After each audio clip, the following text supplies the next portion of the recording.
En la noche de Navidad, la casa brillaba con luces y risas, y el olor a pino y a cordero asado llenaba el aire, mientras yo me sentaba a la mesa, creyendo que esta festividad todavía significaba familia, hasta que mi nuera levantó su copa y dijo como si nada, como una broma que todos los demás parecieron disfrutar, que habían gastado el 90% de mis ahorros en su nueva casa y antes de que pudiera procesar. Las palabras mi propio hijo sonrió con aire de suficiencia y se reclinó en su silla diciéndome, «Ahora estás en la ruina, papá».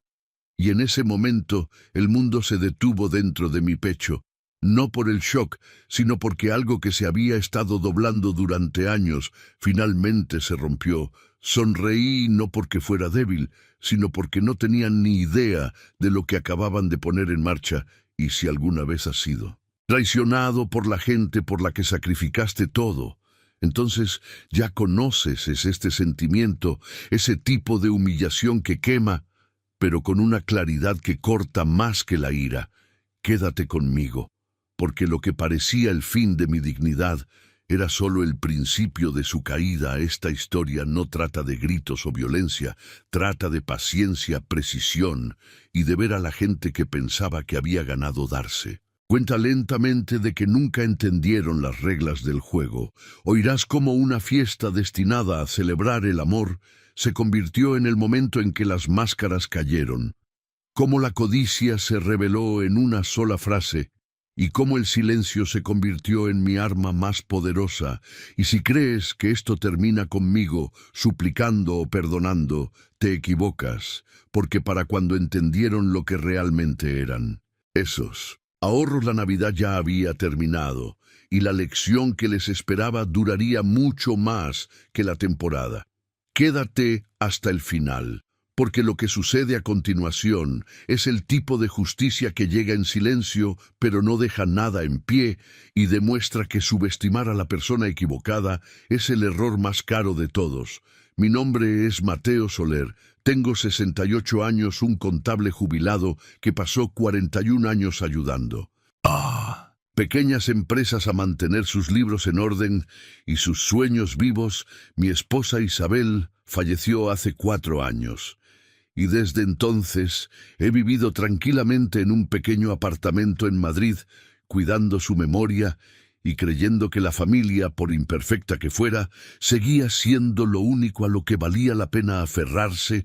La nieve caía suavemente en Nochebuena, cuando entré en el camino de entrada de Javier había conducido 30 minutos a través de la ciudad con el maletero lleno de regalos cuidadosamente envueltos, de la misma manera que lo había hecho cada año desde que nació mi hijo. La radio tocaba Noche de Paz, y por un momento, sentado en mi viejo sedán, me permití creer que esta sería una buena noche. Quería creerlo. Después de 4 años de fiestas sin Isabel, necesitaba algo que se sintiera como un hogar de nuevo, pero en el momento en que salí del coche, algo se sintió diferente en el camino de entrada. Había un SUV nuevo que nunca había visto antes, su cromo brillando bajo las luces del porche.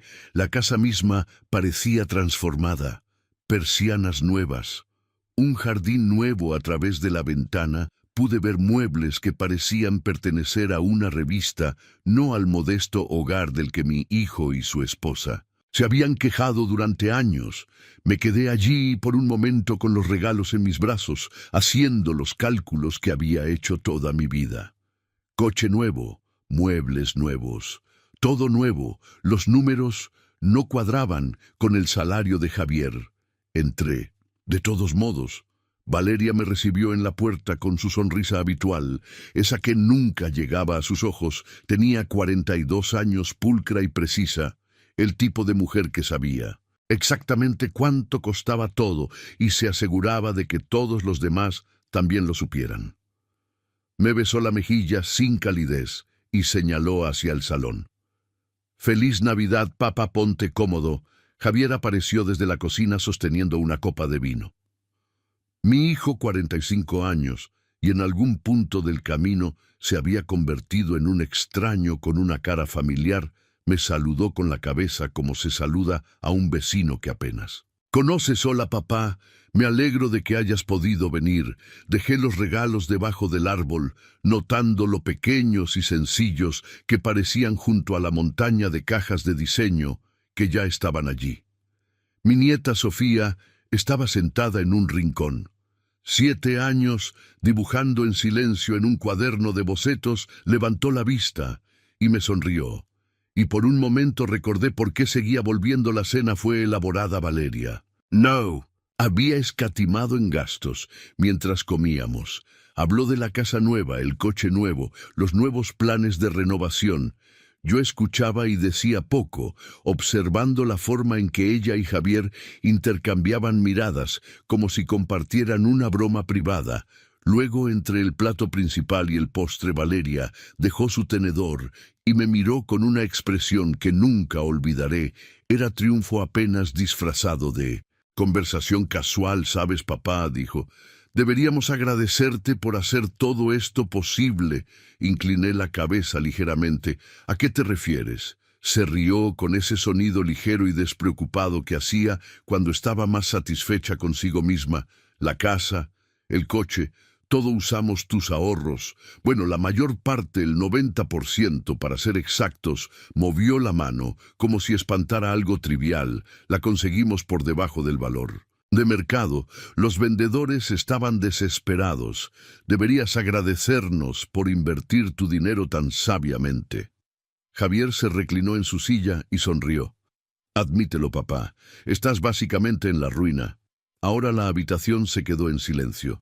Sofía levantó la vista de su cuaderno, confundida por el silencio repentino. Podía sentir a Valeria observándome, esperando el colapso que seguramente había imaginado. Las lágrimas, los gritos, los ruegos desesperados en su lugar. Los miré a ambos con calma. Pensé en Isabel, en el sobre que me había dejado en los 6 meses que había pasado observando y esperando. Pensé en el correo electrónico que Javier me había reenviado accidentalmente, el que lo reveló todo. Pensé en todas las cosas que no sabían, y entonces sonreí solo un poco, y dije 2 palabras. Lo sé, Valeria. Parpadeó. Su expresión triunfante vaciló, y luego se desvaneció. La sonrisa de Javier se convirtió en confusión. Habían esperado a un anciano destrozado. Lo que obtuvieron fue algo que no podían interpretar, algo que los inquietó de una manera que no podían nombrar, porque la calma en mi voz no era derrota, era paciencia, y la paciencia, he aprendido, es la forma más silenciosa de poder. Pasé la noche en su habitación, de invitados como siempre hacía en Nochebuena, pero el sueño no llegó fácilmente. Me quedé en la cama desconocida, mirando al techo, escuchando los sonidos ahogados de Valeria y Javier. Hablando abajo, sus voces subían y bajaban demasiado bajas para distinguir las palabras, pero podía adivinar la conversación. Probablemente estaban celebrando, brindando por su victoria sobre el viejo tonto que había hecho. Posible su nueva vida que celebren. Pensé que crean que han ganado. A la mañana siguiente, bajé y encontré a Valeria ya en la cocina preparando café con movimientos bruscos e irritados. Apenas me miró cuando me senté en la mesa del desayuno. Javier apareció unos minutos después, su rostro con la expresión incierta de un hombre que esperaba fuegos artificiales y en su lugar obtuvo silencio. Valeria puso un plato de tostadas frente a mí. Sin decir palabra, le di las gracias educadamente y comí lentamente, observándolos a ambos por el rabillo del ojo. Ella seguía mirándome, esperando algo, un colapso, tal vez lágrimas, acusaciones, alguna confrontación dramática que confirmara que yo era exactamente lo que ella pensaba, que era un anciano indefenso cuyo espíritu había sido aplastado. No le di nada cuando terminé de comer. Me levanté, enjuagué mi plato en el fregadero y cogí mi abrigo.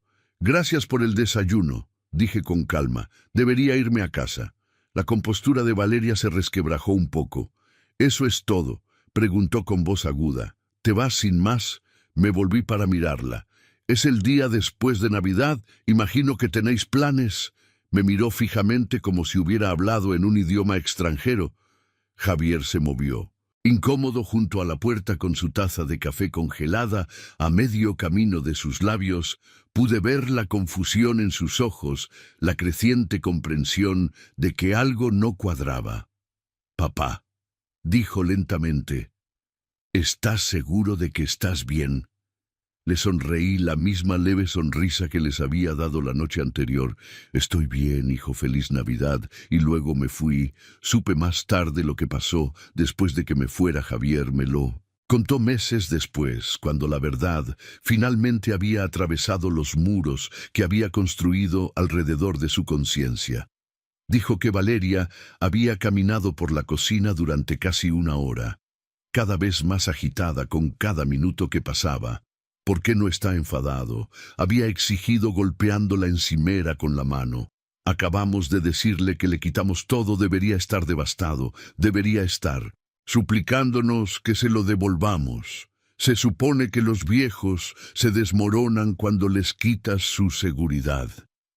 Javier había intentado calmarla, pero su propia inquietud crecía. Me conocía mejor que Valeria. Había crecido viéndome trabajar, viéndome resolver problemas que parecían imposibles, viéndome pensar 3 pasos por delante, mientras todos los demás todavía estaban averiguando su primero «algo va mal». Había murmurado más para sí mismo que para ella. «Está demasiado tranquilo, papá, nunca reacciona así, a menos que ya sepa algo que nosotros no». Valeria lo había descartado con un gesto de la mano. «Estás pensando demasiado. Es solo un viejo cansado que ha aceptado la realidad. Dale una semana y volverá arrastrándose, pidiéndonos que cuidemos de él». Así es como funciona esto, pero Javier no estaba tan seguro. Y, por primera vez en años, una pequeña semilla de duda había echado raíces en su mente. No sabía nada de esto mientras conducía a casa esa mañana, pero lo sospechaba. Había pasado 41 años leyendo números y a las personas detrás de ellos.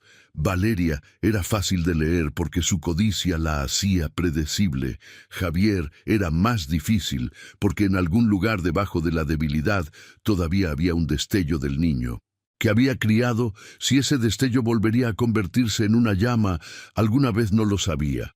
Cuando llegué a mi apartamento, fui directamente al armario del dormitorio, detrás de una pila de jerseys viejos, metida en la esquina donde a nadie se le ocurriría mirar. Estaba la caja ignífuga que Isabel me había dado antes de morir. No la había abierto en 4 años.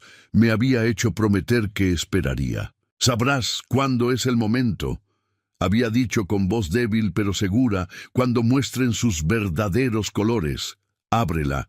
Todo lo que necesitas está dentro».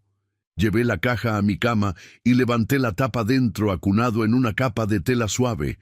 Había un sobre sellado. La caligrafía de Isabel adornaba el frente con su familiar y elegante escritura «Abre cuando muestren sus verdaderos colores». Junto al sobre había una pequeña memoria USB sin etiqueta esperando. Cogí el sobre y lo sostuve a contraluz desde la ventana. El papel era grueso, pero no lo suficiente como para ocultarlo todo a través de la superficie de color crema.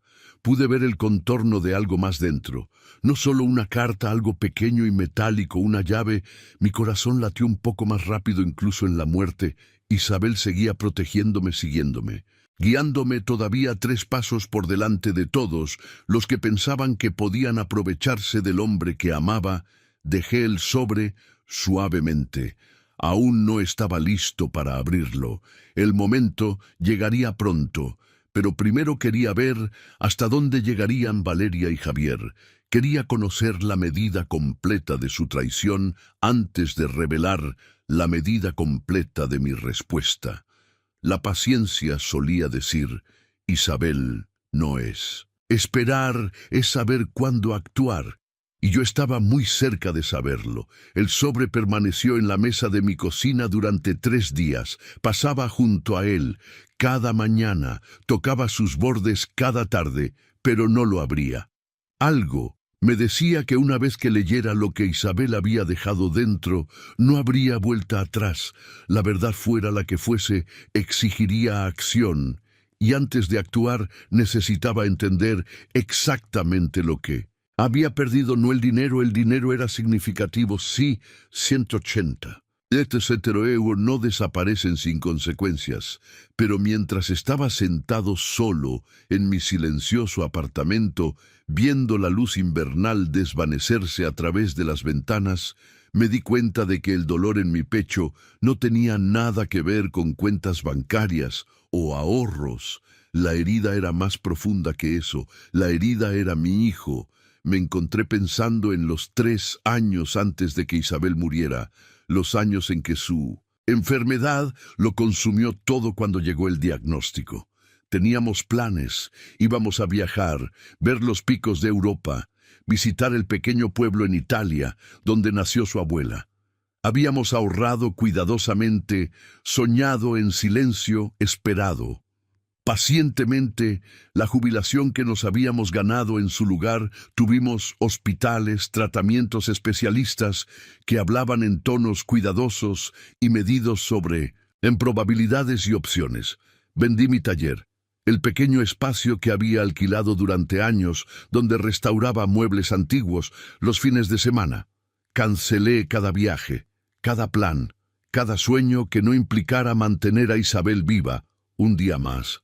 Gasté cada céntimo que pude y algunos que no pude, porque ¿qué es el dinero comparado con el tiempo con la mujer que amas? Durante esos 3 años, Javier visitó 2 veces. La primera vez se quedó una tarde. Valeria tenía algún evento que no podía perderse. Explicó, así que vino solo. Se sentó junto a la cama de su madre durante 2 horas. Miró su móvil 11 veces y se fue, antes de cenar. La segunda visita fue más corta. Trajo flores a las que Isabel era alérgica, se quedó 45 minutos y pasó la mayor parte del tiempo respondiendo correos electrónicos de trabajo en el pasillo. Valeria nunca vino ni una sola vez en 3 años. Envió una tarjeta cuando Isabel entró en cuidados paliativos. Una tarjeta de pésame genérica con un mensaje impreso y su nombre firmado al final. Ninguna nota personal, ninguna explicación. Solo su firma, como si marcara una tarea en una lista. No dije nada. En ese momento estaba demasiado centrado en Isabel, demasiado agotado por el ciclo interminable de esperanza y dolor que conlleva ver a alguien que amas desvanecerse. Pero Isabel se dio cuenta, siempre. Se daba cuenta de todo. Una tarde, cerca del final, me tomó la mano y habló con una voz tan débil que tuve que inclinarme para escucharla. Observa cómo habla de la gente mayor. Mateo escucha las palabras que usa cuando cree que nadie importante está prestando atención. Hizo una pausa. Para. Recuperar el aliento. Así es como hablará de ti un día, cuando yo me haya ido y tú seas el único que quede. Intenté protestar, pero apretó mis dedos con la poca fuerza que le quedaba, y Javier continuó con los ojos brillantes. ¿Te quiere? Creo que sí, pero es débil. Mateo siempre ha sido débil. Elegirá el camino de menor resistencia.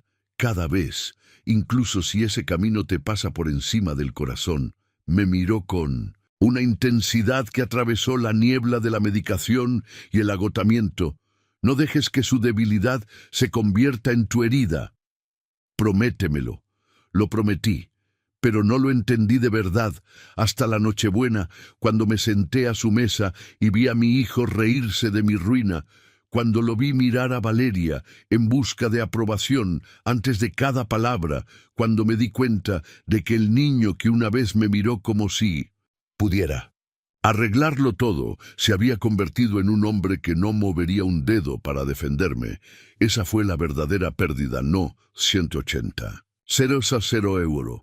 Ese dinero se podría recuperar de una forma u otra. Lo que no se podía recuperar era el hijo que pensé que había criado. el hijo que me escribía cartas desde el campamento de verano, el hijo que lloró en el funeral de su madre y me sostuvo la mano durante la noche más oscura de mi vida. Ese hijo se había ido reemplazado por un extraño que había elegido la comodidad sobre el coraje, la conveniencia sobre la conciencia. Al cuarto día, finalmente, abrí el sobre. Dentro había una sola hoja de papel, cubierta con la escritura de Isabel. Las letras eran temblorosas, escritas durante sus últimas semanas, cuando incluso sostener un bolígrafo era una batalla. Pero las palabras eran claras, tan claras como siempre había sido. Ella, mi queridísimo Mateo, si estás leyendo esto, es que finalmente te han mostrado quiénes son. Realmente lo siento. No pude advertirte mientras estaba viva. Lo intenté, pero no estabas listo para escucharlo. Querías demasiado a Javier para ver la verdad. La evidencia está en la carpeta azul. Y en esta memoria, úsalas. Cuando estés listo para dejar de ser bueno debajo de su firma, había añadido una línea más subrayada, 2 veces. Ser bueno es una virtud. Ser bueno con la gente que te hiere es solo darles permiso. Sostuve la carta contra mi pecho y cerré los ojos. Incluso ahora, incluso desde más allá de la tumba, Isabel seguía luchando por mí. La pregunta era si yo estaba listo para luchar por mí mismo. Elena García llegó el día de Año Nuevo con una fuente de comida y el tipo de expresión preocupada que me dijo que la noticia ya había viajado a través de nuestro círculo de viejos amigos. Conocía a Isabel desde la universidad. Había estado a su lado en nuestra boda. Había llorado en su funeral. Si alguien se había ganado el derecho a aparecer sin anunciarse en mi puerta, era Elena. La dejé entrar y puse la tetera a calentar mientras ella se acomodaba en la silla junto a la ventana. Tenía 70 años, de mirada aguda y pelo plateado, con la fuerza tranquila de una mujer que había superado su propia cuota de tormentas. Me observó moverme por la cocina con una expresión a medio camino entre la preocupación y la confusión. Mateo dijo: «Finalmente, he oído lo que ha pasado. La mujer de Javier ha estado contando a todo el que quiera escuchar que les diste tus ahorros como regalo, que insististe en ello». Hizo una pausa, su voz tensándose. «Pero sé que eso no es verdad. Sé lo que Isabel te dejó, sé con qué cuidado ambos planeasteis vuestra jubilación. Serví 2 tazas de té y me senté frente a ella. No es verdad», confirmé. «Lo cogieron sin preguntar. Usaron mi acceso a la cuenta para comprarse una casa». El rostro de Elena se puso pálido. «Te robaron, tu propio hijo te robó». «Sí», me miró fijamente, esperando más, esperando la ira, la desesperación, la actuación de anciano destrozado que todo el mundo parecía esperar. Cuando no llegó su confusión, se profundizó. «Mateo, te robaron los ahorros de tu vida y estás aquí sentado bebiendo té como si nada hubiera pasado. ¿Qué está pasando?». Sonreí levemente, la misma sonrisa que había inquietado a Valeria en Nochebuena. «Siéntate, Elena. Hay algo que necesito contarte, algo que no le he contado a nadie». En lugar de eso, se inclinó hacia adelante, sus manos envueltas alrededor de su taza de té, sus ojos fijos en los míos. «Hace 6 meses comencé. Javier me envió un correo electrónico por accidente. Estaba destinado a Valeria, pero copió mi dirección en lugar de la de ella. No creo que ni siquiera se diera cuenta. El asunto era cuentas de papá, y por un momento pensé que tal vez estaba planeando algo agradable, una sorpresa por mi cumpleaños, quizás algún gesto para demostrar que todavía se acordaba de quién era yo». Hice una pausa, dejando que el recuerdo se asentara, pero no era eso. El correo electrónico contenía instrucciones, detalles sobre mis cuentas bancarias, mis ahorros, mis depósitos de pensión. Había notas sobre cuál sería el mejor momento para acceder al dinero sin levantar sospechas. Incluso había una línea escrita por Valeria que decía: «Tenemos que movernos antes de que el viejo se dé cuenta de lo que estamos haciendo». La mano de Elena voló a su boca. «Mateo, lo sabías, lo sabía todo. Leí ese correo electrónico hace 6 meses y no dije nada. Pero ¿por qué su voz se quebró con incredulidad? ¿Por qué no los detuviste? ¿Por qué no cambiaste tus contraseñas? Cerraste las cuentas, te enfrentaste a ellos. Miré mi té viendo el vapor enroscarse y desvanecerse. Porque necesitaba responder a una pregunta, Elena, una pregunta que me había estado atormentando desde que Isabel murió. La miré a los ojos de nuevo. Necesitaba saber si mi hijo se detendría a sí mismo. El silencio que siguió fue pesado. Lleno del peso de lo que estaba diciendo, le di a Javier 6 meses. Continué 6 meses para mirar esos planes, para pensar en lo que estaba haciendo, para recordar quién lo crió y quién lo amó y quién sacrificó todo para darle una buena vida. Le di 6 meses para coger el teléfono y decir: «Papá, necesito contarte algo. Valeria quiere coger tu dinero y no puedo permitir que eso suceda». Mi voz se quebró ligeramente y tuve que hacer una pausa para estabilizarme. Nunca llamó ni una sola vez, vio esos planes, participó en esas discusiones y nunca intentó advertirme. Nunca me eligió a mí por encima de ella. Elena cruzó la mesa y tomó mi mano. Sus ojos estaban húmedos. «Oh, Mateo, el dinero se puede recuperar», dije en voz baja. «De una forma u otra estaré bien». Isabel se aseguró de eso, pero lo que perdí en Nochebuena no fueron 180. Lo que perdí fue la última esperanza que tenía en mi hijo, la esperanza de que en algún lugar dentro de él el niño que crié todavía existía, el niño que solía correr hacia mí cuando tenía miedo. El niño que decía que quería ser como su papá cuando fuera mayor. Retiré mi mano suavemente y miré por la ventana al cielo gris de enero. Ese niño se ha ido y ninguna cantidad de dinero puede traerlo de envuelta. Elena guardó silencio por un largo momento, procesando todo lo que le había dicho cuando finalmente habló. Su voz era apenas un susurro, y ahora que me volví para mirarla, y algo en mi expresión debió de cambiar porque respiró hondo. El dolor todavía estaba allí, probablemente siempre estaría allí, pero debajo de él ahora había algo más duro, algo que había estado durmiendo durante 6 meses y que finalmente estaba listo para despertar. Ahora dije lentamente: «Aprenden que el silencio funciona en ambas direcciones». Los ojos de Elena se abrieron de par en par. «¿Qué quieres decir?». Me levanté y fui al armario donde todavía estaba la caja ignífuga. Recuperé la carpeta azul que Isabel había mencionado en su carta, la memoria USB que contenía secretos que aún no había explorado, y la pequeña llave cuyo, en propósito, apenas empezaba a comprender.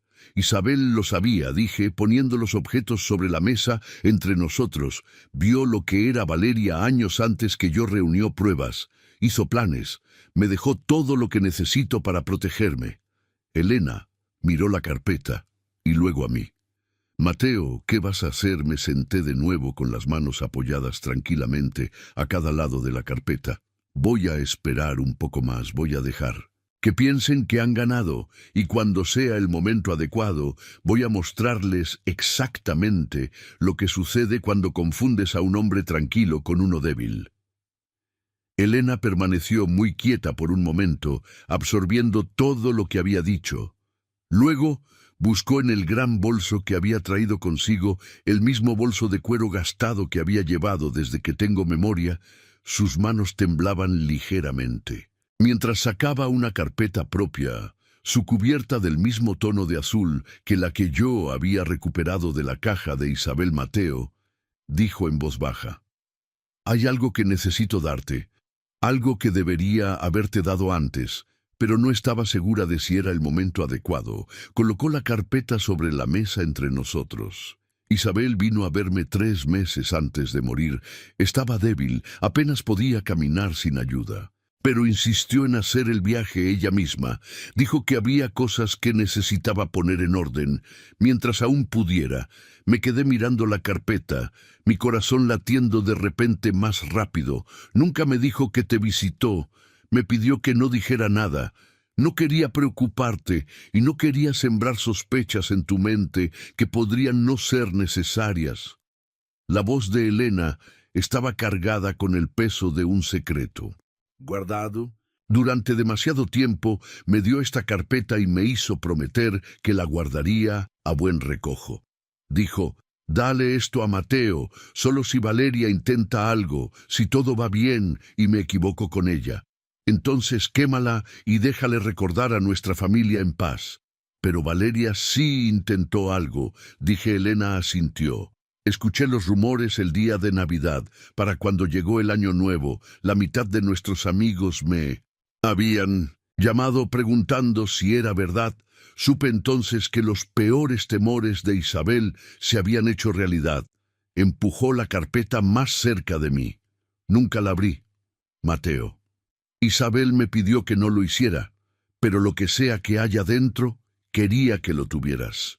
Cuando llegara el momento, cogí la carpeta lentamente sintiendo su peso en mis manos. Era más gruesa de lo que esperaba, llena de papeles que crujían. Suavemente, mientras la movía por un momento, dudé parte de mí.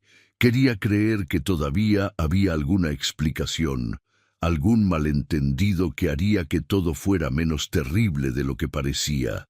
Pero había pasado 6 meses viendo a Javier y Valeria conspirar contra mí. Hacía mucho que había superado el punto de las ilusiones cómodas. Abrí la carpeta dentro. Había docenas de páginas impresas, cada una. Captura de pantalla de mensajes de texto o correos electrónicos.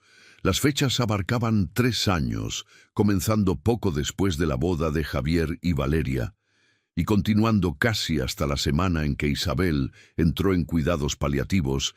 Empecé a leer, y con cada página la imagen se volvía más clara y fea. Los primeros mensajes eran de Valeria, a una amiga que no reconocí, quejándose de las obligaciones familiares. Tuve que pasar otro domingo con los padres de Javier. El viejo solo habla de su aburrido trabajo de contabilidad e Isabel hace que todo gire en torno a su enfermedad. No sé cuánto tiempo más puedo fingir que me importa otro mensaje fechado. Unos meses después, el padre de Javier es un peso muerto. Cree que porque pagó la mitad de la boda tiene voz en nuestras vidas. No puedo esperar a que ambos se hayan ido y finalmente podamos vivir. Sin su interferencia, los mensajes empeoraron con el tiempo. Había discusiones sobre dinero, sobre herencia, sobre cómo manejarme después de la muerte de Isabel. Un correo electrónico enviado a Javier exponía un plan detallado para obtener acceso a mis cuentas. Tu padre confía en ti por completo. Había escrito Valeria, solo tenemos que ser pacientes una vez. Que tu madre se haya ido, estará tan perdido que firmará cualquier cosa que le pongamos delante. Mis manos temblaban cuando llegué a la página final. Era un mensaje que Valeria le había enviado a su hermana, fechado 2 semanas antes de la muerte de Isabel. La vieja no puede durar mucho más una vez que esté fuera de escena. Mateo será fácil de controlar. Es demasiado blando para defenderse, lo tendremos. Todo en un año cerré la carpeta y me senté en silencio, incapaz de hablar.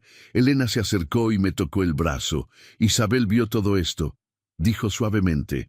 Encontró formas de acceder a los mensajes de Valeria para documentar todo lo que se estaba planeando. Me dijo una vez cerca del final, no siempre estaré allí para protegerlo, así que le estoy dejando una armadura.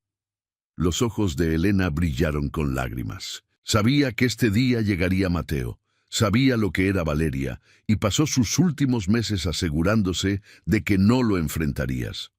Solo pensé en Isabel en esas últimas semanas, frágil y agotada, usando la poca fuerza que le quedaba. No para descansar, sino para reunir pruebas, para construir un escudo a mi alrededor que resistiría incluso después de que ella se hubiera ido, la profundidad de su amor, la feroz protección que había definido todo nuestro matrimonio, se extendía incluso más allá de la muerte. Ella siempre fue la más inteligente. Murmuré, mi voz ahogada por la emoción. Pasé 40 años pensando que la estaba cuidando, y todo el tiempo ella me estaba cuidando a mí. Elena sonrió a través de las lágrimas. Eso es lo que ella diría, me dijo Mateo. Probablemente se sentirá culpable de que hice todo esto. Mientras estaba enferma, dile que no lo esté. Dile que me dio un propósito, me dio algo por lo que luchar cuando a mi cuerpo no le quedaba nada que dar. Miré las dos carpetas, ahora una al lado de la otra, en mi mesa. Las pruebas que Isabel había reunido de diferentes fuentes y guardado en diferentes lugares, asegurándose de que incluso si una se perdía, la otra sobreviviría. Lo había pensado, todo se había preparado para cada posibilidad. Me había amado lo suficiente como para pasar sus días moribundos, construyendo armas que tal vez nunca necesitaría, por si acaso. Entonces mis ojos se posaron en la memoria USB que todavía estaba donde la había colocado antes. La cogí y le di la vuelta en mis dedos, sintiendo su pequeño peso, preguntándome qué secretos contenía, que las carpetas, no si la carpeta es la armadura, murmuré medio para mí mismo y medio para Elena. Entonces, ¿qué hay en esta memoria? Elena negó con la cabeza, lentamente. No lo sé. Isabel nunca me la mencionó. Miré la memoria por un largo momento, luego la dejé con cuidado al lado de las carpetas. Lo que sea que hubiera en ella, lo descubriría pronto. Pero primero necesitaba entender el alcance completo de lo que Isabel había construido. Necesitaba ver el panorama completo antes de decidir cómo usarlo. Porque cuando llegara el momento de actuar, quería asegurarme de honrar su sacrificio, quería asegurarme de que cada pieza de armadura que ella había forjado sirviera a su propósito, y quería que Valeria entendiera al final exactamente a quién había subestimado. El despacho de Roberto Morales ocupaba el tercer piso de un modesto edificio de ladrillos en el centro de Madrid. El mismo edificio donde Isabel y yo lo habíamos conocido por primera vez hacía casi 30 años. Había gestionado nuestros testamentos, nuestras compras de propiedades y finalmente los complejos arreglos que Isabel insistió en hacer durante su último año de vida. Si alguien entendía la arquitectura completa de lo que habíamos construido juntos, era Roberto. Llegué un martes gris por la mañana con las carpetas y la memoria USB guardadas de forma segura en mi maletín. Elena se había ofrecido a acompañarme, pero esto era algo que necesitaba hacer solo. Las pruebas que Isabel había reunido eran una cosa. Entender el marco legal que había construido era otra. Necesitaba ver el panorama completo antes de tomar cualquier decisión. Roberto me recibió en la puerta de su despacho. Con un firme apretón de manos y una mirada de genuina preocupación. Tenía 60 años, pelo plateado y rasgos afilados, con el comportamiento tranquilo de un hombre que había pasado décadas navegando por las crisis de otras personas. Me indicó que me sentara y cerró la puerta detrás de nosotros. He oído lo que ha pasado, dijo acomodándose en su silla frente a mí. Las noticias vuelan rápido en nuestro círculo. Lo siento, Mateo. Sé que esto debe ser increíblemente doloroso, lo es, admití, pero no estoy aquí para lamentarme. Estoy aquí para entender exactamente en qué posición me encuentro. Roberto asintió lentamente, un atisbo de algo parecido al respeto, parpadeando en sus ojos. Entonces empecemos con lo que creen que se llevaron, y a lo que realmente tienen acceso.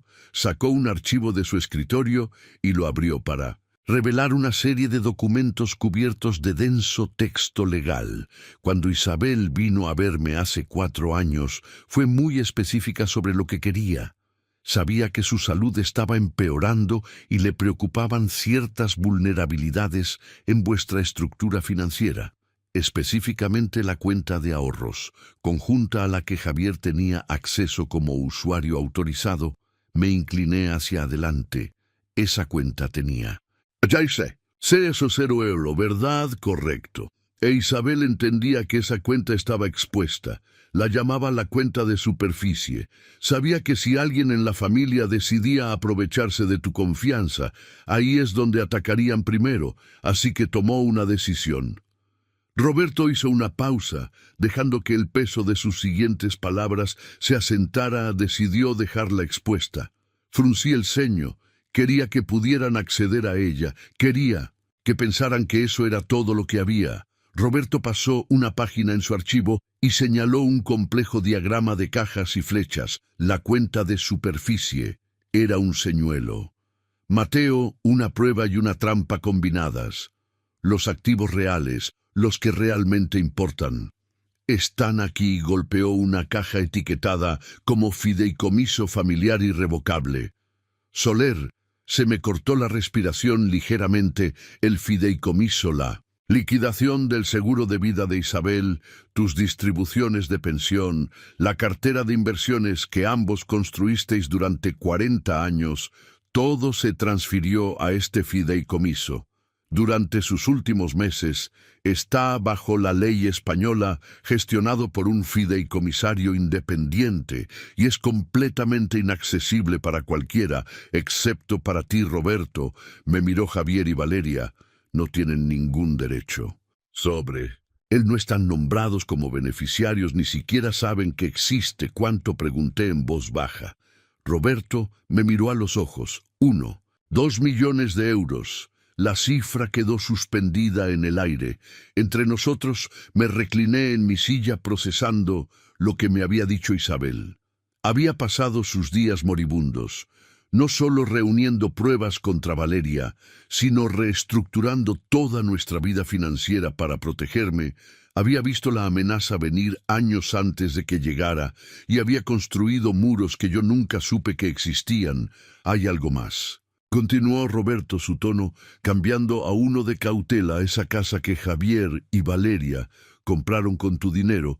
Investigué un poco. Después de oír la noticia, la propiedad se vendió a través de un programa de vivienda de protección oficial, BPO, una de esas iniciativas del ayuntamiento diseñadas para fomentar la propiedad de viviendas en ciertos barrios. ¿Qué significa eso? Significa que hay condiciones. Adjunta restricciones en la escritura, requisitos de ocupación, limitaciones en la reventa.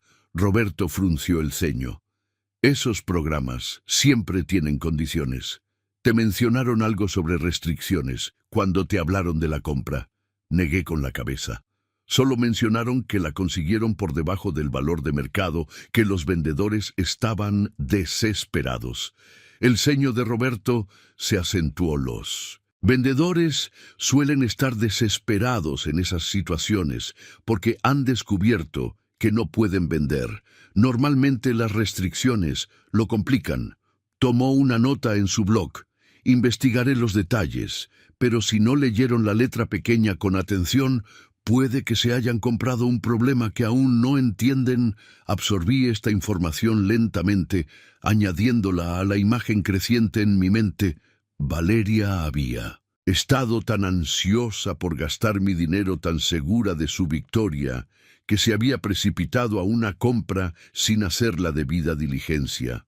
La ironía era casi poética. Roberto, dije en voz baja, la cuenta de superficie. Javier todavía está listado como usuario autorizado, todavía puede acceder a lo que queda, eso es correcto, pero como titular principal de la cuenta, tienes derecho a revocar ese acceso en cualquier momento. Miré por la ventana al cielo gris de Madrid, pensando en los meses de silencio, la humillación de la Nochebuena, los mensajes que Isabel había guardado mostrando exactamente lo que Valeria pensaba de mí. Luego me volví hacia Roberto. Si revoco el acceso de Javier, pregunté qué pasa con sus finanzas. Roberto me sostuvo la mirada por un largo momento cuando habló. Su voz fue mesurada y precisa. Las tarjetas de crédito que abrieron usando tu cuenta como garantía perderían su respaldo. Los pagos automáticos que han configurado rebotarían. El colchón financiero en el que han estado confiando desaparecería de la noche a la mañana. Hizo una pausa. Todo lo que han construido sobre tu dinero, Mateo, se derrumba. Asentí lentamente, sintiendo el peso de la decisión que tenía por delante todavía. No me dije a mí mismo, Pero pronto, muy pronto, el viaje a casa desde el despacho de Roberto se sintió más largo de lo habitual. Las calles de Madrid pasaban en un borrón gris, pero mi mente no estaba en la carretera. Estaba en Javier. Estaba en el niño que había criado en el hombre en el que se había convertido.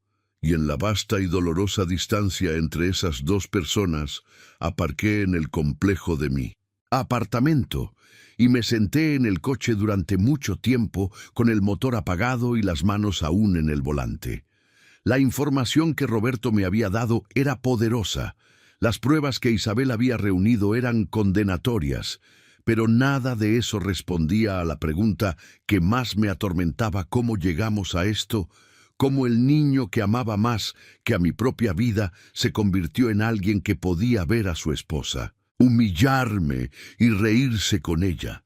Cerré los ojos y dejé que los recuerdos vinieran. Javier, a los 5 años, corriendo hacia mí por el patio trasero, con los brazos extendidos, gritando que lo atrapara. Javier, a los 7, tambaleándose en su primera bicicleta, mientras yo trotaba a su lado listo para estabilizarlo si se caía. Javier, a los 10, entregándome una tarjeta casera en el Día del Padre, con las palabras «El mejor papá del mundo», escritas con letras torcidas, y un dibujo a lápiz de nosotros dos cogidos de la mano. Recordé haberle ayudado con las solicitudes para la universidad, quedándome hasta tarde para revisar sus ensayos, llevándolo al campus por primera vez, y fingiendo no darme cuenta cuando se secaba las lágrimas de los ojos mientras nos despedíamos. Recordé estar en primera fila en su boda viéndolo, intercambiar votos con Valeria, sintiéndome tan orgulloso que mi corazón apenas podía contenerlo cuando cambió, cuando el niño que corría hacia mí en busca de consuelo se convirtió en un hombre que no me miraba a los ojos, cuando el hijo que una vez me dijo que quería ser como yo se convirtió en alguien que podía sentarse a una mesa y llamar a su padre arruinado. No tenía respuestas, solo fragmentos, solo momentos que en retrospectiva podrían haber sido advertencias, que era demasiado optimista para ver un recuerdo. En particular, surgió ahora nítido. Y claro, fue 3 meses antes de Navidad, en una cena familiar que casi había olvidado. Estábamos en el antiguo apartamento de Javier y Valeria antes de que se mudaran a la casa que compraron con mi dinero. La velada había sido tensa de esa manera sutil, en que siempre lo eran sus reuniones con Valeria, controlando la conversación, y Javier dejándose llevar a su paso. En un momento dado, Valeria se había disculpado para atender una llamada telefónica en el dormitorio. En el momento en que se fue, algo cambió en la postura de Javier. Se inclinó hacia mí, su voz bajó, sus ojos parpadeando hacia el pasillo. «Papá», dijo, «necesito contarte algo». Mi corazón se había animado. Por un momento pensé que finalmente iba a hablar conmigo, hablar de verdad, como solía hacerlo antes de que Valeria entrara en su vida. «¿Qué pasa, hijo?». Pero antes de que pudiera responder, la puerta del dormitorio se abrió. Los tacones de Valeria resonaron contra el suelo de madera mientras regresaba al comedor. El rostro de Javier se puso pálido, se enderezó en su silla, miró su plato y no dijo nada. «¿De qué estabais hablando?», preguntó Valeria con un tono ligero pero con ojos afilados. «De nada», dijo Javier, rápidamente. «Solo cosas del trabajo». Ella sonrió y cambió de tema. Y el momento se fue. Javier nunca terminó esa idea, nunca lo intentó de nuevo. Lo descarté en ese momento, me dije que no era nada, pero ahora, sentado en mi coche frío, en la oscuridad de enero, me preguntaba qué había estado a punto de decir, qué verdad había muerto en sus labios en el momento en que su esposa volvió a entrar en la habitación. Esa noche no pude dormir. Me quedé en la cama mirando al techo, dando vueltas a las mismas preguntas, una y otra vez. El reloj marcaba las 2 de la madrugada cuando mi teléfono vibró en la mesita de noche. Lo cogí y vi un mensaje de texto de Javier. Mi corazón latió con fuerza mientras leía las palabras en la pantalla. Papá, lo siento por todo. Me quedé mirando el mensaje, mi pulgar flotando sobre el teclado. 1000 respuestas pasaron por mi mente. ¿De qué te arrepientes? ¿Por qué no la detuviste? ¿Tienes idea de lo que has hecho? Empecé a escribir, pero antes de que pudiera terminar el mensaje, desapareció la pantalla. Ahora no mostraba nada, como si el texto nunca hubiera existido. Javier lo había borrado. Me senté en la cama. Mi pulso acelerado, el teléfono apretado en mi mano, se había comunicado por un breve momento. En mitad de la noche, mi hijo había intentado decir algo real, y luego lo había retirado, lo había borrado. Se había refugiado en el silencio que se había convertido en su escudo. Dejé el teléfono y me recosté contra las almohadas, pero dormir era imposible. Ahora la oscuridad me oprimía. Y con ella llegó una pregunta que no podía eludir. Era el silencio de Javier, debilidad. Era simplemente demasiado cobarde para enfrentarse a Valeria, demasiado cómodo en su complicidad para arriesgar su vida fácil. ¿O era otra cosa? Había miedo detrás de esas mejillas pálidas y ojos esquivos. No era mi hijo un cómplice voluntario, sino un prisionero atrapado en algo de lo que no sabía cómo escapar. No lo sabía. Pero me di cuenta, tumbado allí en la oscuridad, de que la respuesta importaba. Importaba más que el dinero, más que la traición, más que cualquier otra cosa. Porque si Javier era débil, entonces lo había perdido para siempre. Pero si Javier tenía miedo, entonces quizás todavía quedaba algo que salvar. Enero se convirtió en febrero, y les dejé creer que habían ganado. No fue difícil interpretar el papel de hombre destrozado. Simplemente dejé de luchar cuando Valeria llamó para preguntar si podía cuidar a Sofía con poca antelación. Acepté sin quejarme cuando sugirió que podría querer reducir el tamaño de mi apartamento para ahorrar dinero. Asentí y dije que lo pensaría cuando me habló en ese tono lento y condescendiente que reservaba para las personas que consideraba inferiores a ella. Me tragué mi orgullo y respondí con silenciosa gratitud. Cada pequeña rendición alimentaba su confianza. Podía verlo en la forma en que su postura se relajaba a mi alrededor, en la forma en que su voz perdía su filo defensivo. Ya no me observaba en busca de signos de resistencia.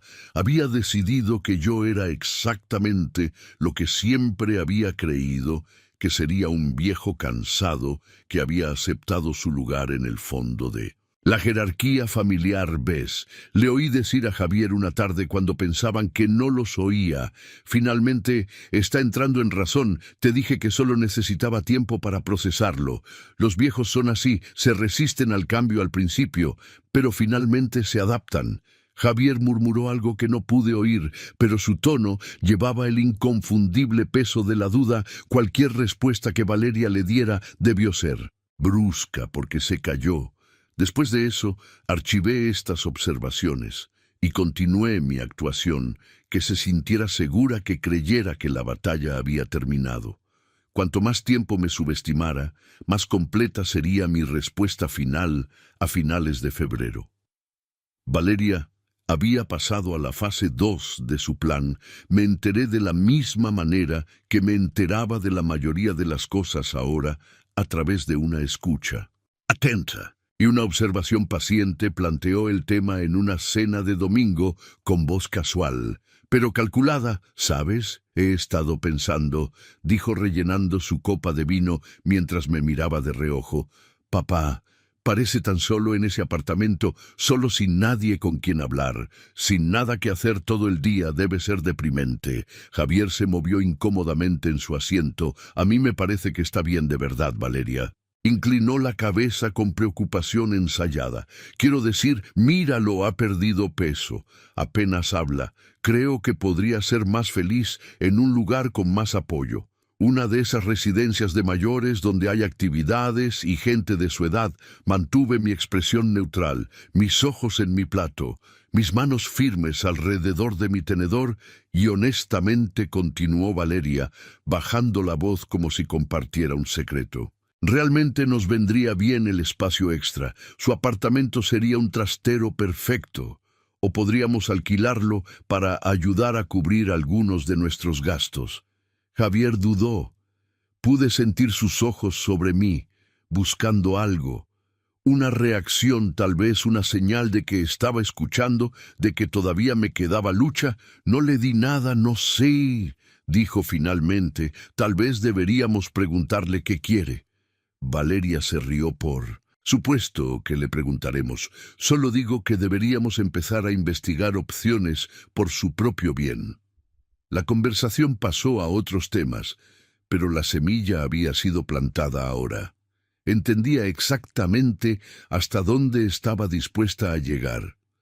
Valeria no era suficiente con quitarme el dinero. Quería quitarme mi independencia, mi dignidad. Mi misma presencia en sus vidas me quería escondido en alguna instalación donde estaría fuera de la vista y de la mente, un problema resuelto en lugar de una persona. Esa noche, después de volver a mi apartamento, me permití un momento de ira fría. Ardió en mi pecho como hielo afilado y clarificador. Luego la dejé a un lado. La ira era un lujo que no podía permitirme todavía no. La semana siguiente sucedió algo que resultaría significativo, aunque Valeria no cedió. En cuenta en ese momento una carta llegó a su casa de la oficina del catastro del ayuntamiento. Yo estaba de visita cuando llegó el correo, observando desde el salón cómo Valeria revisaba el montón de sobres. Se detuvo en la carta de aspecto oficial, le dio la vuelta y frunció el ceño ante el denso lenguaje legal visible a través de la ventana del sobre. «¿Qué es esto?» murmuró. «¿Qué es?», preguntó Javier desde la cocina. Valeria abrió el sobre de un tirón, escaneó las primeras líneas y puso los ojos en blanco. Solo correo basura sobre el IBI, algún tipo de aviso sobre la casa. Arrugó la carta y la tiró a la basura sin leer más. «Ya me encargaré de ello». Más tarde. Nunca se encargó, lo sé, porque revisé la basura cuando nadie miraba la carta. Seguía allí sin leer sus advertencias ignoradas. La alisó lo suficiente como para ver las palabras notificación de embargo y programa de vivienda de protección oficial antes de doblarla con cuidado y devolverla a la basura. Roberto había tenido razón. Había condiciones adjuntas a esa casa y Valeria, en su arrogancia, no se había molestado en averiguar cuáles eran esa noche solo en mi apartamento. Finalmente centré mi atención en la memoria USB que Isabel me había dejado. Había estado guardando, esperando el momento adecuado, sintiendo que lo que sea que contuviera sería la pieza final del rompecabezas. Ahora, con los planes de Valeria para mi futuro cada vez más claros, no podía esperar más. Conecté la memoria a mi portátil y vi cómo aparecía una carpeta en la pantalla dentro. Había docenas de archivos, cada uno nombrado con cuidadosa precisión. Mi dedo se cernió sobre él.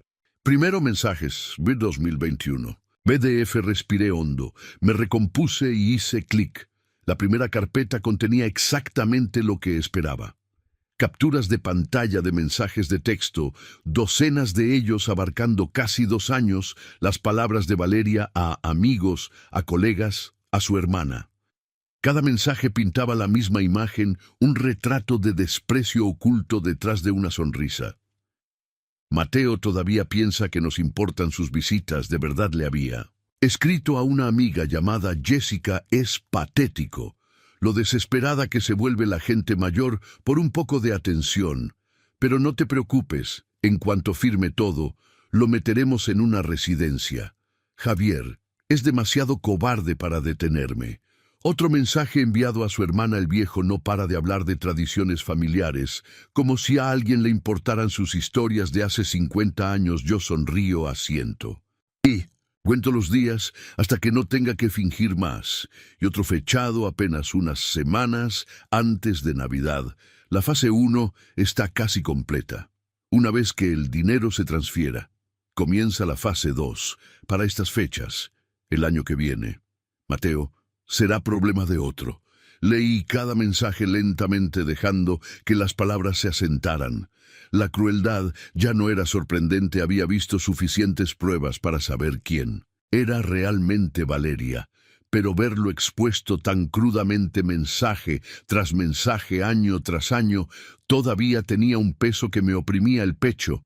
Cerré la primera carpeta y abrí la segunda. Esta contenía correos electrónicos. La mayoría eran entre Valeria y varios asesores financieros discutiendo estrategias para la gestión del patrimonio familiar que de alguna manera siempre implicaban obtener acceso a cuentas que no eran suyas, pero un correo electrónico destacaba del resto. Fue enviado de Valeria a Javier, fechado 8 meses antes de Navidad. «Tenemos que hablar de tu padre», había escrito. «Sé que tienes algún apego sentimental a él, pero tenemos que ser prácticos. Es un peso muerto, Javier. Cada euro que él guarda es un euro que no tenemos cada año que permanece en ese apartamento. Es otro año que estamos subvencionando su existencia. He hecho los cálculos. Si podemos hacernos con el control de sus cuentas en los próximos 6 meses, podemos acelerar nuestro calendario significativamente. Deja de pensar en él como tu padre, empieza a pensar en él como un obstáculo». Javier no había respondido al correo electrónico, o si lo había hecho Isabel, no lo había capturado, pero el hecho de que Valeria se sintiera cómoda escribiendo tales cosas. A mi hijo me decía todo lo que necesitaba saber sobre sus conversaciones privadas. Me recliné en mi silla, la pantalla brillando en la oscuridad de mi apartamento. La traición era completa, ahora documentada en blanco y negro, imposible de negar o explicar. Pero ya había hecho las paces con la traición, para lo que no estaba preparado. Era para lo que venía después. La tercera carpeta contenía solo un archivo, una grabación de audio fechada 3 semanas antes de la muerte de Isabel. Mi mano tembló al pasar el cursor sobre él. Una parte de mí sabía lo que era esto antes de hacer clic. Una parte de mí lo había estado esperando. Desde el momento en que encontré la memoria USB, pulsé play. Por un momento solo hubo silencio puntuado por el suave sonido de una respiración dificultosa. Luego llegó una voz que no había oído en 4 años, una voz que una vez había llenado cada habitación de nuestra casa con calidez y risas, una voz que habría dado cualquier cosa por oír una vez más: «Mateo, mi amor». Las palabras de Isabel eran débiles pero claras, cada una cuidadosamente elegida, cada una llevando el peso de todo lo que no podía decir en persona. «Si estás escuchando, esto es en que me he ido y te han mostrado quiénes son realmente». Mi visión se nubló. Me agarré al borde del escritorio para estabilizarme. «Lo siento. No pude decírtelo mientras estaba viva. Quise hacerlo tantas veces. Quise sacudirte y hacerte ver lo que yo veía, pero querías tanto a Javier. Creías tanto en él que no pude soportar ser yo quien rompiera esa fe». Su voz se quebró ligeramente y la oí. «Tomar una respiración temblorosa, pero mereces la verdad. Mateo, mereces saber que vi esto venir, que pasé mis últimos meses preparándome para este momento, que hice todo lo que pude para protegerte». Las lágrimas caían libremente, ahora deslizándose por mi cara y cayendo sobre mis manos. No intenté detenerlas. «Protégete ahora, mi amor. Usa todo lo que te he dado. Y por favor, no dejes que la culpa o el amor o la lealtad fuera de lugar te impidan hacer lo que hay que hacer». Hubo una larga pausa, llena del sonido de su respiración, luego más suave. «Te quiero. Siempre te he querido y estaré cuidándote donde quiera que esté. Sé fuerte, Mateo. Sé el hombre con el que me casé. Sé el hombre que sé que todavía eres». La grabación terminó. El silencio que siguió fue ensordecedor. Me senté en la oscuridad durante mucho tiempo, dejando que el dolor me inundara, pero no era dolor por la traición. No era dolor por el dinero o la confianza perdida o el hijo que me había fallado. Era dolor por Isabel, por la mujer que había pasado sus días moribundos, no descansando, no buscando la paz, sino construyendo una armadura para el marido que dejaba atrás. Incluso en la muerte, ella seguía protegiéndome. Me sequé los ojos con él. Dorso. De la mano, enderecé la espalda y cogí mi teléfono. Roberto respondió al segundo timbre. Mateo, está todo bien. Mi voz era firme, más firme de lo que había estado. En meses es el momento. Roberto, córtalos. Supe lo que pasó después por el propio Javier.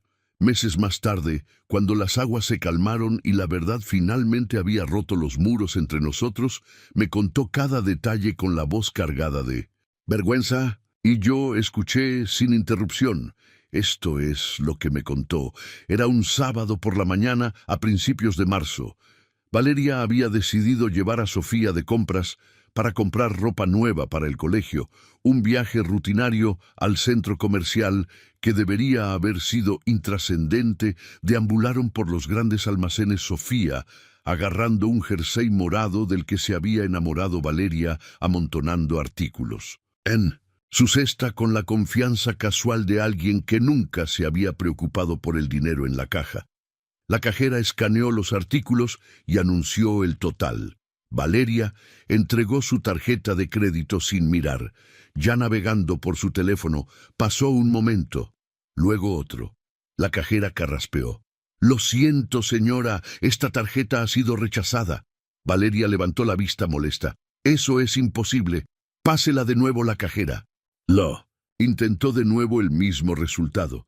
Valeria sacó una segunda tarjeta, luego una tercera. Cada una fue rechazada. La cola detrás de ella se hizo más larga. Sofía le tiró de la manga preguntando qué pasaba. El rostro de Valeria se enrojeció mientras buscaba su teléfono y marcaba el número de atención al cliente del banco. «Debe haber un error», dijo con la voz cada vez más alta. «Tengo un crédito excelente. Estas tarjetas funcionaban bien. Ayer, la respuesta del representante fue tranquila y profesional. Señora, estoy viendo que el titular principal de la cuenta ha revocado su acceso como usuaria autorizada. Sin ese respaldo, sus límites de crédito se han ajustado». En consecuencia, la boca de Valeria se abrió, pero no salieron palabras. El titular principal abandonó el carro en medio de la tienda, cogió la mano de Sofía y corrió hacia el coche. El viaje a casa fue un torbellino de llamadas telefónicas frenéticas, cada una trayendo peores noticias que la anterior. Para cuando aparcó en el camino de entrada, el alcance total del desastre se estaba haciendo evidente dentro de la casa. La televisión mostraba una pantalla en blanco con un mensaje: servicio desconectado. Por favor, contacte a su proveedor. Valeria se había suscrito al paquete de cable premium usando una cuenta que me listaba como garante. Sin mi respaldo, el servicio había sido cancelado. Revisó el correo y encontró un aviso de la compañía de financiación del coche. El pago automático había rebotado. Sin una acción inmediata, el vehículo estaría sujeto a embargo. Otro sobre contenía una carta de una de sus compañías de tarjetas de crédito, informándole de que su límite se había reducido de 15 a 500 euros debido a cambios en su perfil crediticio. Valeria se sentó en la mesa de la cocina rodeada de facturas y avisos con las manos temblando. Esto no podía estar pasando. Esto no se suponía que pasara. Se suponía que el viejo aceptaría su destino en silencio, que se desvanecería en el fondo, que se convertiría en un problema que podría manejar desde la distancia. No se suponía que se defendiera. Fue entonces cuando Javier llegó a casa. Me dijo más tarde que había sabido que algo iba mal. En el momento en que entró por la puerta, Valeria estaba sentada en la oscuridad, con las cortinas corridas y el teléfono apretado en la mano. Lo miró con los ojos desorbitados y empezó a hablar, las palabras saliendo a borbotones en un torrente de pánico e incredulidad. «Las tarjetas están canceladas. El cable se ha ido. El pago del coche ha rebotado todo. Se está desmoronando». Javier todo esperó a que él reaccionara, a que compartiera su indignación, a que se uniera a ella, para condenarme por este imperdonable acto de rebelión. Pero la reacción de Javier no fue la que ella esperaba, no entró en pánico, no gritó ni maldijo, ni cogió su propio teléfono para llamarme con amenazas en su lugar. Algo cambió. En su expresión sus hombros, que habían estado encorvados por la tensión durante meses, parecieron relajarse ligeramente. Su mandíbula, perpetuamente apretada, se aflojó.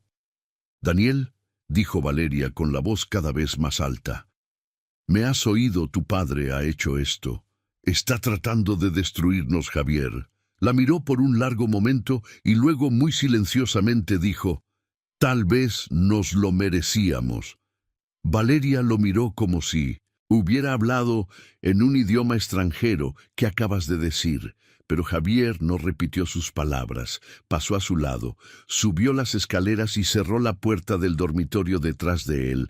Por primera vez en su matrimonio, no intentó arreglar su problema, no corrió a calmar su ira ni a validar sus quejas, simplemente se fue.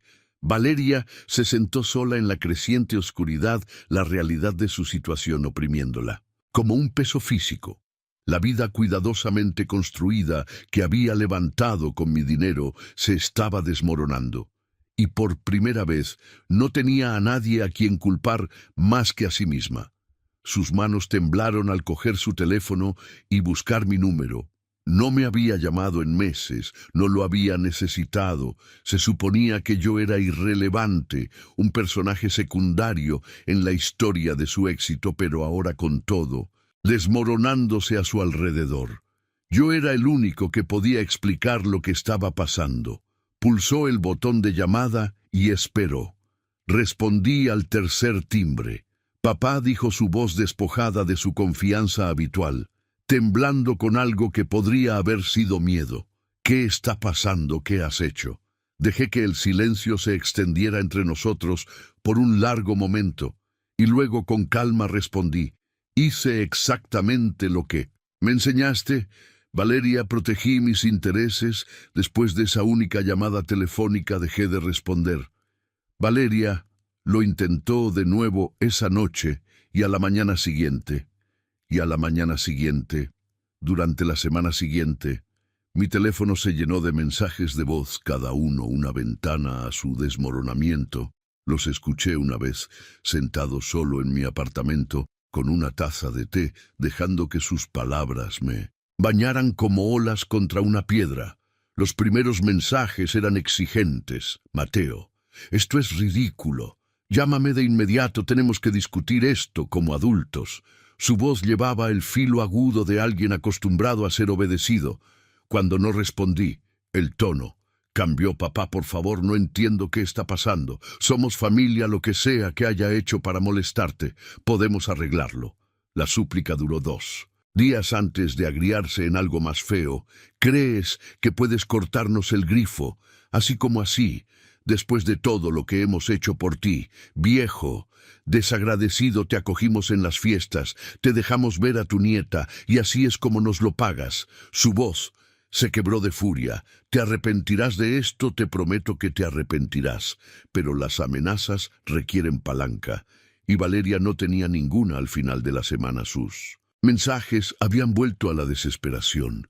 «Mateo, te lo ruego, por favor, solo habla conmigo, me disculparé, haré lo que quieras, pero por favor, llámame». Los borré todos sin responder. No quedaba nada que decir.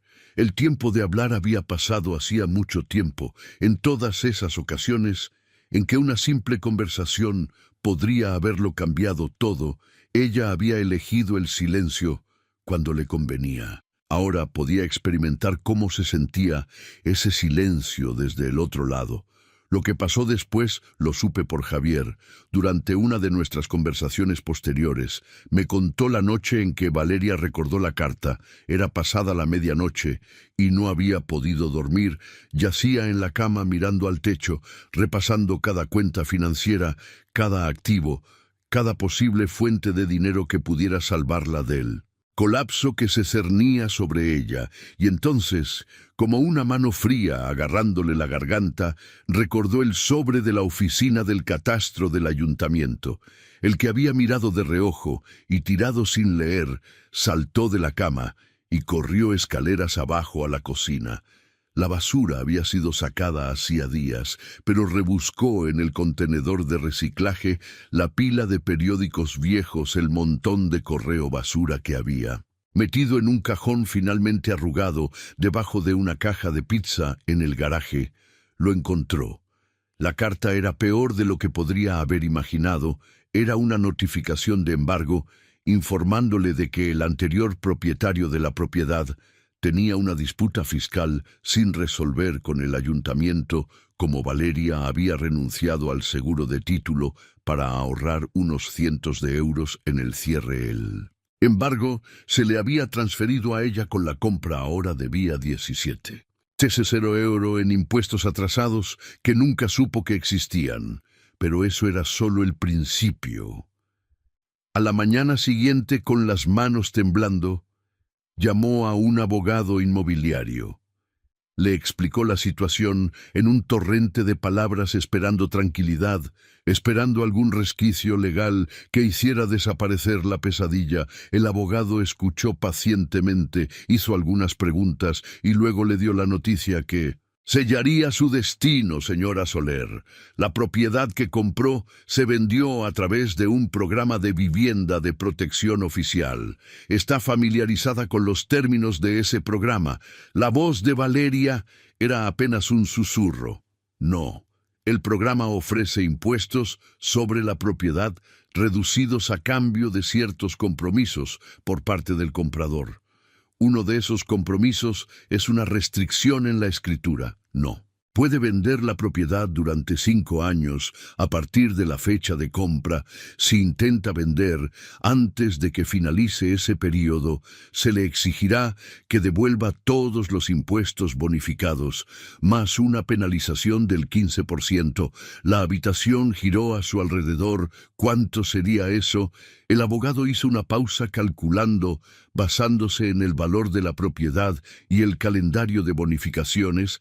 Estamos hablando de aproximadamente 40. 0 euro en penalizaciones, además de los 17.000 del embargo y cualquier impuesto atrasado adeudado. Valeria no podía hablar los 180. 0 euro que me había quitado ahora.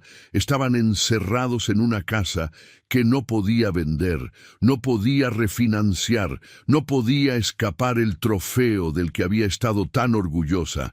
En Nochebuena se había convertido en una jaula. Colgó el teléfono y se sentó en el salón mirando a la pared que tanto había deseado poseer: la pintura cara, los accesorios de diseño, los relucientes suelos de madera.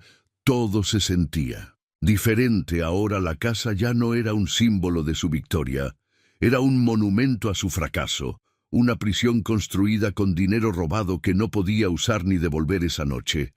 Javier la encontró sentada en el mismo lugar, todavía mirando a la nada.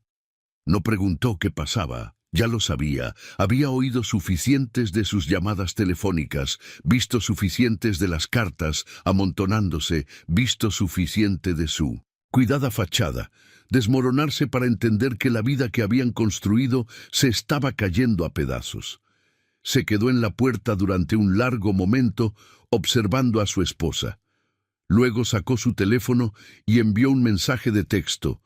El teléfono de Valeria vibró en la mesa a su lado. Lo cogió y leyó las palabras en la pantalla. Tenemos que hablar, voy a ver a papá mañana solo. Ella levantó la vista hacia Javier con los ojos muy abiertos por la traición. Vas a ir a verle, después de lo que nos ha hecho Javier. La miró sin pestañear por primera vez en su matrimonio. No apartó la mirada. Lo que él ha hecho, dijo en voz baja, o lo que hemos hecho nosotros. Se dio la vuelta y subió las escaleras, dejando a Valeria sola con las paredes de su hermosa prisión. Javier me contó todo lo que pasó esa noche, y en los días que siguieron no escatimó detalles, no ofreció excusas por su propio papel en el desastre. Creo que necesitaba confesarse, tanto como yo necesitaba escucharlo. Así que escuché, y esto es lo que me contó la mañana después de su mensaje de texto. Valeria lo acorraló en la cocina antes de que pudiera irse. No había dormido. Tenía los ojos rojos e hinchados, el pelo despeinado, la voz ronca, por horas de llanto y maquinaciones y de intentar encontrar una salida a la trampa que se estaba cerrando a su alrededor. «¿De verdad vas a ir a verle?», exigió bloqueando la puerta. «¿Vas a suplicar? Perdona a ese viejo, después de lo que nos ha hecho». Javier dejó su taza de café y la miró. Algo había cambiado en él. En los últimos días, el peso que había llevado durante años, la tensión constante de vivir una mentira había empezado a desaparecer en su lugar. Había algo más tranquilo, algo que casi se parecía a la paz. «Lo que él nos ha hecho», repitió Javier lentamente. «Valeria, él no nos ha hecho nada. Nosotros hicimos esto, tú hiciste esto». Hizo una pausa, su voz bajando. Yo solo observé. Valeria lo miró como si la hubiera abofeteado. «¿Cómo te atreves? Hice esto por nosotros, por nuestra familia, por nuestro futuro. Hiciste esto por a ti misma», dijo Javier. «Te llevaste el dinero de mi padre porque querías una casa más grande y un coche más bonito y una vida que pareciera impresionante para tus amigos. No te importó a quién hacías daño, no te importó que pasara toda su vida ahorrando ese dinero. Simplemente viste algo que querías y lo cogiste y tú estuviste de acuerdo», espetó Valeria con la voz en aumento. «No finjas que eres inocente. Sabías lo que estábamos haciendo. Ayudaste, Javier». Asintió lentamente. «Tienes razón, lo hice, y tengo que vivir con eso el resto de mi vida». Cogió las llaves de la encimera, «Pero he terminado de observar. He terminado de ser el hombre que se queda de brazos cruzados mientras su esposa destruye a su familia». Pasó a su lado y salió por la puerta. Valeria no lo siguió en los días que siguieron. Se lanzó a buscar una salida. Llamó a los bancos para refinanciar la casa, esperando sacar suficiente capital para estabilizar sus finanzas, pero el embargo lo hacía imposible. Ningún prestamista tocaría una propiedad con obligaciones fiscales sin resolver. Llamó a agentes inmobiliarios para vender solo para que le recordaran la restricción de la escritura que había ignorado al firmar los documentos de cierre. Incluso consideró alquilar habitaciones para generar ingresos, pero los estatutos de la comunidad de propietarios, que nunca se había molestado en leer, prohibían explícitamente los alquileres a corto plazo. Cada puerta que intentaba estaba cerrada. Cada salida estaba bloqueada. La casa de la que había estado tan orgullosa, el símbolo de su triunfo sobre el viejo tonto que pensaba que la familia significaba algo, se había convertido en una jaula de la que no había escapatoria. El golpe de gracia vino de una fuente inesperada. Una tarde, mientras revisaba el correo, Valeria se encontró con su vecina, una mujer agradable de unos 60 años, llamada señora Patterson, que había vivido en la calle durante más de 20 años. Intercambiaron las cortesías habituales y luego la señora Patterson mencionó algo que hizo que la sangre de Valeria se helara. «Me alegré mucho cuando comprasteis este lugar», dijo la mujer mayor, sonriendo cálidamente. «Los dueños anteriores tenían tanta prisa por irse después de todo ese lío de impuestos. Me sentí mal por ellos. De verdad compraron la casa sin darse cuenta de todas las restricciones que venían con el programa de BPO cuando intentaron vender. Antes de tiempo, el ayuntamiento les impuso todas esas penalizaciones. Estaban desesperados por encontrar un comprador que se la quitara de las manos. Supongo que tuvieron suerte con vosotros». Valeria se quedó helada en la acera con el correo apretado en las manos. Las piezas encajaron con una claridad enfermiza. La casa había tenido un precio tan bajo porque era una trampa. Los dueños anteriores no. Habían estado desesperados por problemas personales. o traslados de trabajo. Habían estado desesperados porque se estaban ahogando en las mismas restricciones que ahora mantenían prisionera a Valeria. Había estado tan ansiosa por gastar mi dinero, tan segura de su propia astucia, que nunca se había detenido a hacer la pregunta más básica: ¿por qué esta casa era una ganga tan grande? Su codicia la había cegado, su desprecio por la diligencia, debida por los detalles aburridos a los que la gente cuidadosa como yo dedica su vida a prestar atención, la había llevado directamente a un pozo que ella misma había cavado esa noche. Javier llegó a casa y encontró a Valeria sentada en la oscuridad de nuevo, pero esta vez no se detuvo a consolarla ni a discutir con ella. Pasó de largo por el salón y subió las escaleras. Oyó abrirse la puerta del armario, el sonido de cajones que se abrían, la cremallera de una bolsa que se cerraba. La encontró en el dormitorio, doblando ropa en una pequeña bolsa de lona. «¿Qué estás haciendo?», preguntó con voz hueca. «Voy a ver a mi padre. Ya lo viste». Había una nota de pánico bajo sus palabras. «¿Qué más hay que decir?». Javier hizo una pausa con la camisa aún en las manos cuando la miró. Había algo en sus ojos que nunca había visto antes. Tristeza sí, pero también resolución. «Voy a decirle la verdad», dijo en voz baja, algo que debería haber hecho hace 2 años. El rostro de Valeria se puso pálido. «¿Qué verdad? ¿De qué estás hablando?». Javier no respondió. Terminó de hacer la maleta, cerró la cremallera de la bolsa y caminó hacia la puerta. Valeria lo agarró del brazo, sus dedos clavándose. «Javier, no lo hagas. Lo que sea que estés pensando en decir, no lo hagas. Lo arruinarás todo». Él miró su mano y luego la apartó suavemente. «Todo ya está arruinado. Valeria, la única pregunta ahora es si se puede salvar algo». Salió sin mirar atrás. Valeria se quedó sola en el dormitorio, escuchando el coche de él alejarse del camino de entrada, sabiendo con terrible certeza que lo que sea que estuviera a punto de decirme lo cambiaría todo. Tenía razón. Javier llegó a mi apartamento la noche siguiente. Lo esperaba, aunque no sabía exactamente cuándo vendría ni qué diría. Solo sabía que algo se había roto dentro de mi son, y lo que emergiera determinaría si quedaba algo entre nosotros que valiera la pena salvar. Cuando abrí la puerta, el hombre que estaba ante mí era casi irreconocible. Javier parecía no haber dormido en días. Su ropa estaba arrugada, sus ojos inyectados en sangre, su rostro con el agotamiento hueco de alguien que había estado huyendo de algo durante demasiado tiempo y finalmente se había detenido. No me saludó con las habituales y torpes cortesías, no me preguntó cómo estaba ni comentó sobre el tiempo. Simplemente se quedó allí con los hombros caídos y las manos colgando a los lados. «¿Puedo pasar?», preguntó en voz baja. Me hice a un lado y lo dejé entrar. Caminó hacia el salón y se sentó pesadamente en el sofá mirando al suelo. Yo tomé mi silla habitual frente a él y esperé. Lo que sea que hubiera venido a decir, lo diría a su debido tiempo. Había aprendido hace mucho tiempo que algunas verdades no se pueden apresurar. Durante varios minutos, ninguno de los dos habló. El reloj de la pared marcaba el paso del tiempo con un tic-tac constante, marcando el silencio.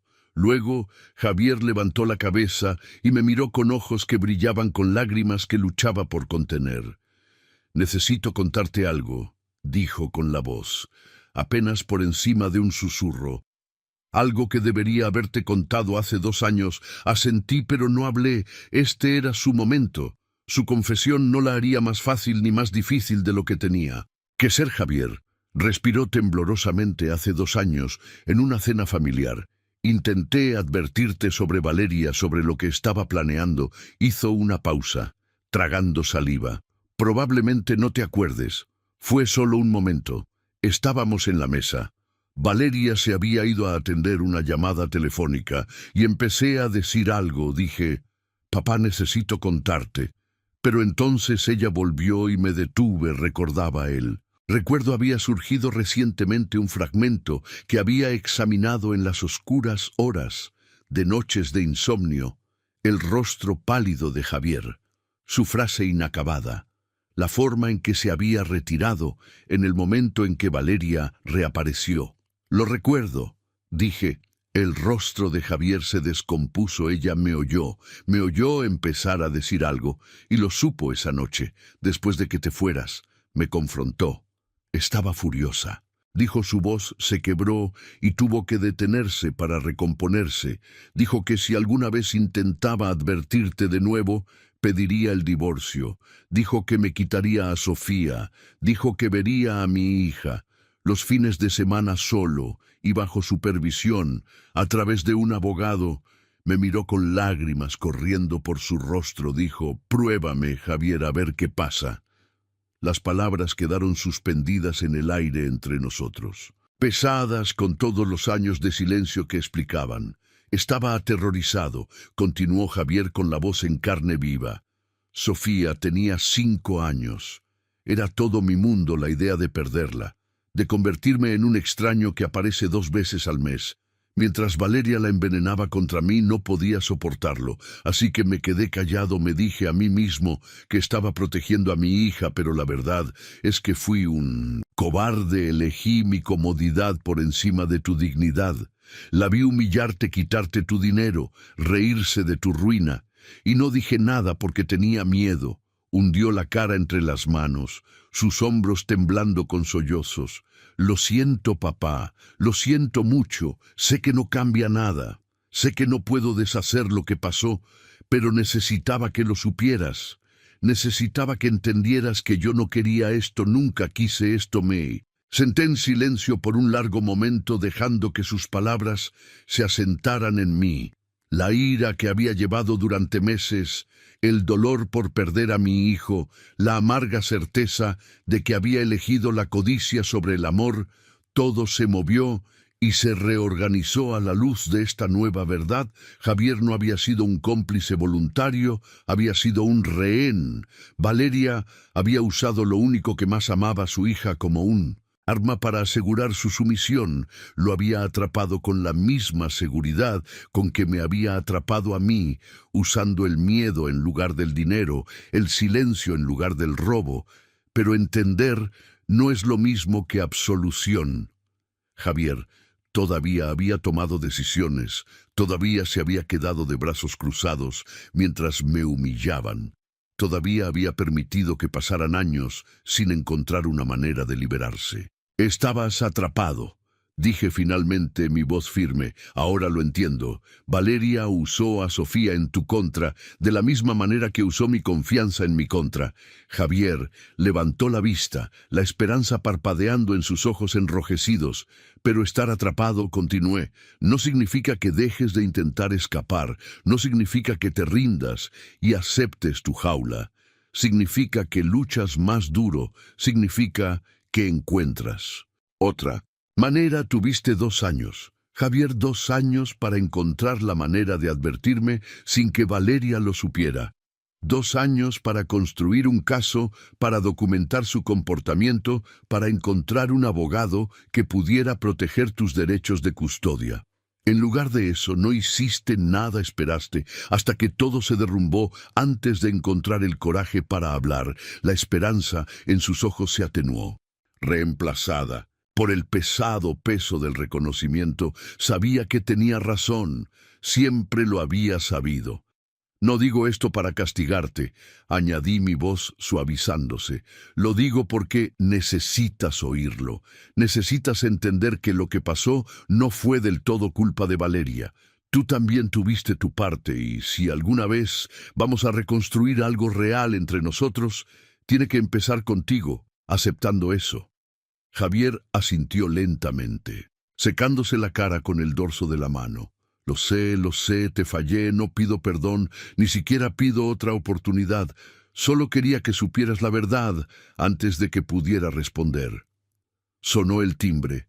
Me levanté y caminé hacia la puerta. Una extraña sensación de inevitabilidad se apoderó de mí. Miré por la mirilla y vi un rostro que esperaba ver eventualmente, aunque no tan pronto Valeria estaba en él. Pasillo con el maquillaje corrido por las lágrimas y las manos temblando a los costados, no se parecía en nada a la mujer segura y calculadora que había anunciado su robo en Nochebuena. Parecía destrozada. «Déjame entrar», dijo con la voz quebrada. «Por favor, Mateo, tenemos que hablar». Abrí la puerta. Valeria estaba en el pasillo, una sombra de la mujer que se había sentado frente a mí en Nochebuena y había anunciado su robo con tanto triunfo casual. Su ropa de diseñador estaba arrugada, su pelo sin lavar su cara, una ruina de rímel corrido y noches de insomnio. Me miró con ojos que contenían algo que nunca había visto en ella: desesperación. «Gracias», susurró entrando antes de que pudiera cambiar de opinión. «Gracias por dejarme entrar». No dije nada. Simplemente cerré la puerta y volví al salón donde Javier todavía estaba sentado en el sofá con el rostro pálido de aprensión. Valeria lo siguió sus tacones resonando contra el suelo de madera y se detuvo cuando vio a su marido. «Javier», dijo con la voz entrecortada, «¿estás aquí?» Él no respondió, ni siquiera la miró. Cualquier vínculo que una vez existió entre ellos, cualquier alianza que los había hecho socios, en mi traición había desaparecido. Javier había tomado su decisión y no era ella. Valeria se volvió hacia mí con las manos entrelazadas frente a ella como un suplicante que se acerca a un trono. «Mateo, sé que estás enfadado. Tienes todo el derecho a estarlo. Pero por favor déjame explicarte». Me senté en mi silla y le hice un gesto para que hablara si quería presentar su caso. La dejaría. Había esperado tanto tiempo. Podía esperar unos minutos más. Se lanzó a su defensa con la desesperación de una mujer que se ahoga y se agarra a un salvavidas. «Fue un malentendido. Nunca quise hacerte daño. Estaba tratando de ayudar a la familia, de invertir tu dinero en algo que nos beneficiara a todos. No entiendes, la presión que tenía la carrera de Javier no iba bien. Las facturas se acumulaban y pensé que si podía ponernos en una mejor posición».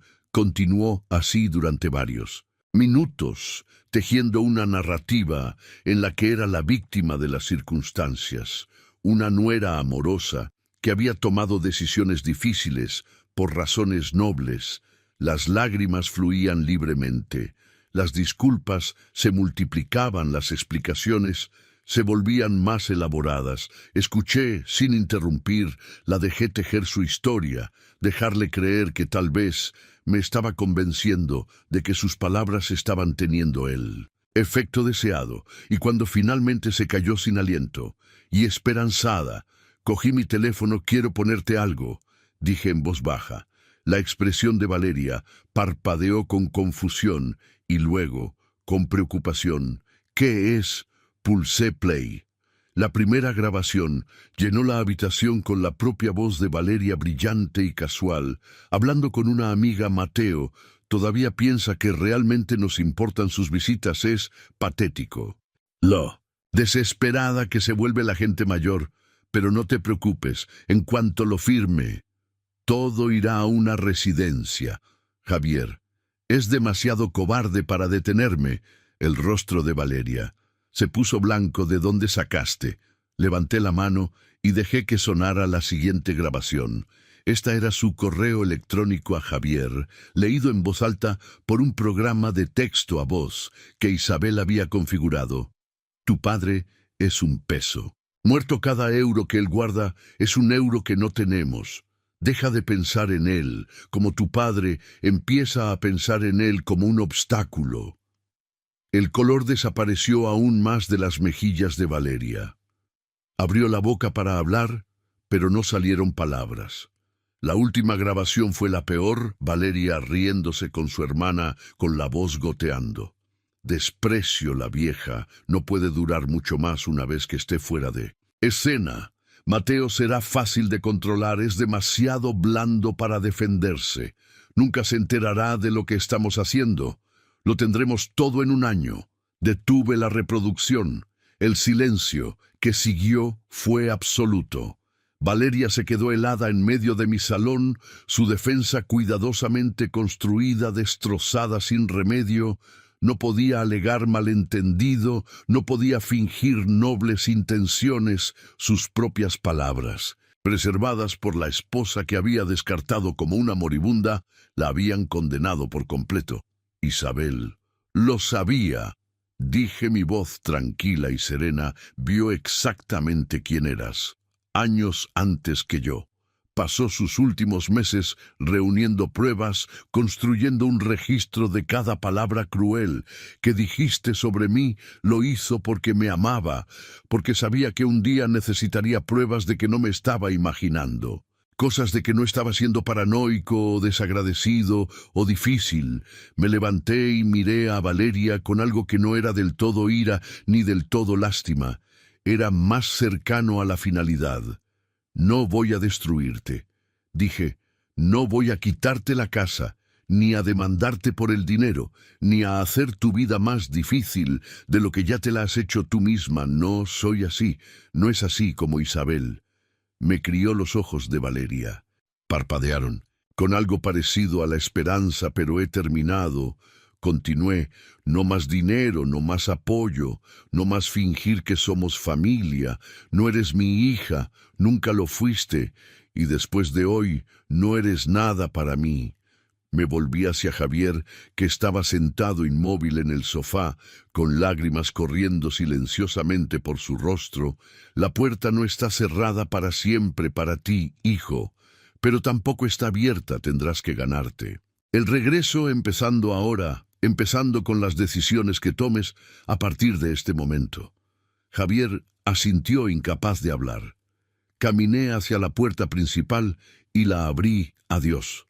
Valeria tropezó hacia mí, su mano extendiéndose para agarrar mi brazo. Espera, por favor, espera, y Sofía es tu nieta. No puedes simplemente sacarla de tu vida. Ella te quiere. Me detuve con la mano en el marco de la puerta. La mención de Sofía tocó algo profundo en mi pecho, una ternura que ni siquiera la traición de Valeria podía extinguir. Esa niña no había hecho nada malo. Era inocente de las maquinaciones de su madre, ajena a la fealdad que había consumido a los adultos a su alrededor. Sofía es bienvenida en mi vida, dije en voz baja. Siempre será bienvenida, siempre seré su abuelo. Me volví para mirar a Valeria una última vez, pero no ella. Se quedó en la puerta con la boca abierta, sin palabras que decir. La vi caminar por el pasillo hacia el ascensor con los hombros encogidos y los pasos inseguros. No miró hacia atrás. Cuando se fue cerré la puerta y me apoyé en ella, soltando un aliento que no me había dado cuenta de que estaba conteniendo. Se había acabado, no el dolor, no la curación, no el largo camino que quedaba por delante. Pero este capítulo al menos había terminado y por primera vez en meses sentí algo que podría haber sido paz. Pasaron 6 meses y el mundo siguió girando. Me enteré de la vida de Valeria en fragmentos, trozos de información que me llegaban a través de Javier durante nuestras visitas de los domingos. No pedí estas actualizaciones, pero él las ofrecía de todos modos, tal vez como prueba de que se había hecho justicia, tal vez como penitencia por su propio papel en lo que había sucedido. El sub de lujo fue lo primero en irse. Valeria lo vendió a un concesionario, por mucho menos de lo que había pagado. El dinero fue absorbido inmediatamente por el embargo que pendía sobre la casa como una maldición. Luego fueron los bolsos de diseñador, las joyas, la ropa cara que una vez llenó sus armarios. Los vendió en línea uno por uno, viendo cómo su imagen cuidadosamente seleccionada se disolvía en un flujo de pequeñas transacciones que apenas cubrían sus crecientes deudas. Para la primavera, había aceptado un trabajo como recepcionista en una clínica dental al otro lado de la ciudad. Era su primer empleo real en 15 años. Javier me dijo que llegaba a casa agotada todas las noches, con los pies doloridos de estar de pie y el orgullo desgastado por el desfile interminable, de pacientes que la miraban como si fuera un mueble. La mujer que una vez se había reído de meterme en una residencia, ahora pasaba sus días contestando teléfonos y archivando papeles, atrapada en una vida que nunca había imaginado para sí misma. La casa permanecía. Por supuesto, no podía venderla, no podía escapar de ella, no podía hacer nada más que vivir dentro de sus muros y recordar lo que le había costado. Javier dijo que había dejado de decorar, de mantener la apariencia cuidada que una vez tanto le había importado. Las habitaciones se llenaron de polvo, el jardín se marchitó. La hermosa prisión que había construido con mi dinero se convirtió en un monumento a su propia perdición. El propio Javier había cambiado de formas que apenas empezaba a comprender. Pidió el divorcio 2 meses después de nuestro enfrentamiento, alegando diferencias irreconciliables. El proceso fue sorprendentemente civilizado. Valeria, quizás demasiado agotada para luchar, aceptó la custodia compartida de Sofía sin la encarnizada batalla que Javier había temido durante tanto tiempo. Se mudó a un modesto apartamento cerca de su oficina, un pequeño piso de 2 habitaciones con muebles de segunda mano y paredes que necesitaban una mano de pintura. Cada domingo conducía para verme al principio.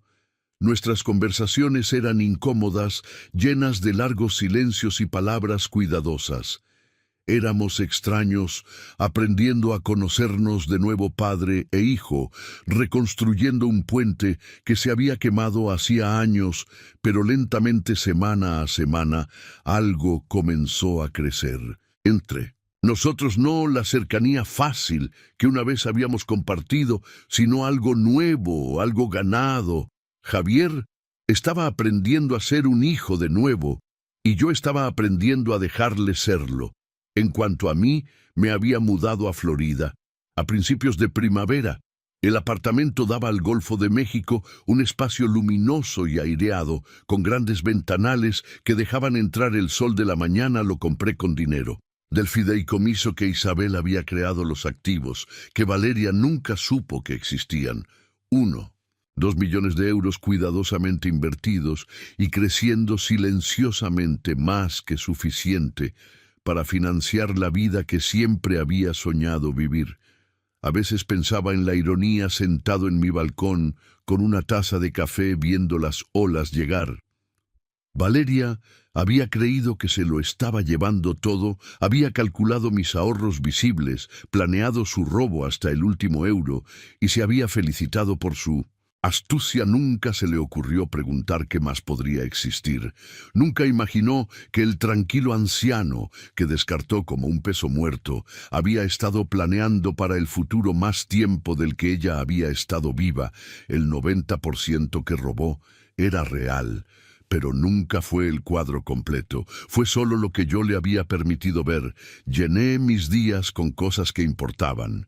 Fui voluntario en la biblioteca local.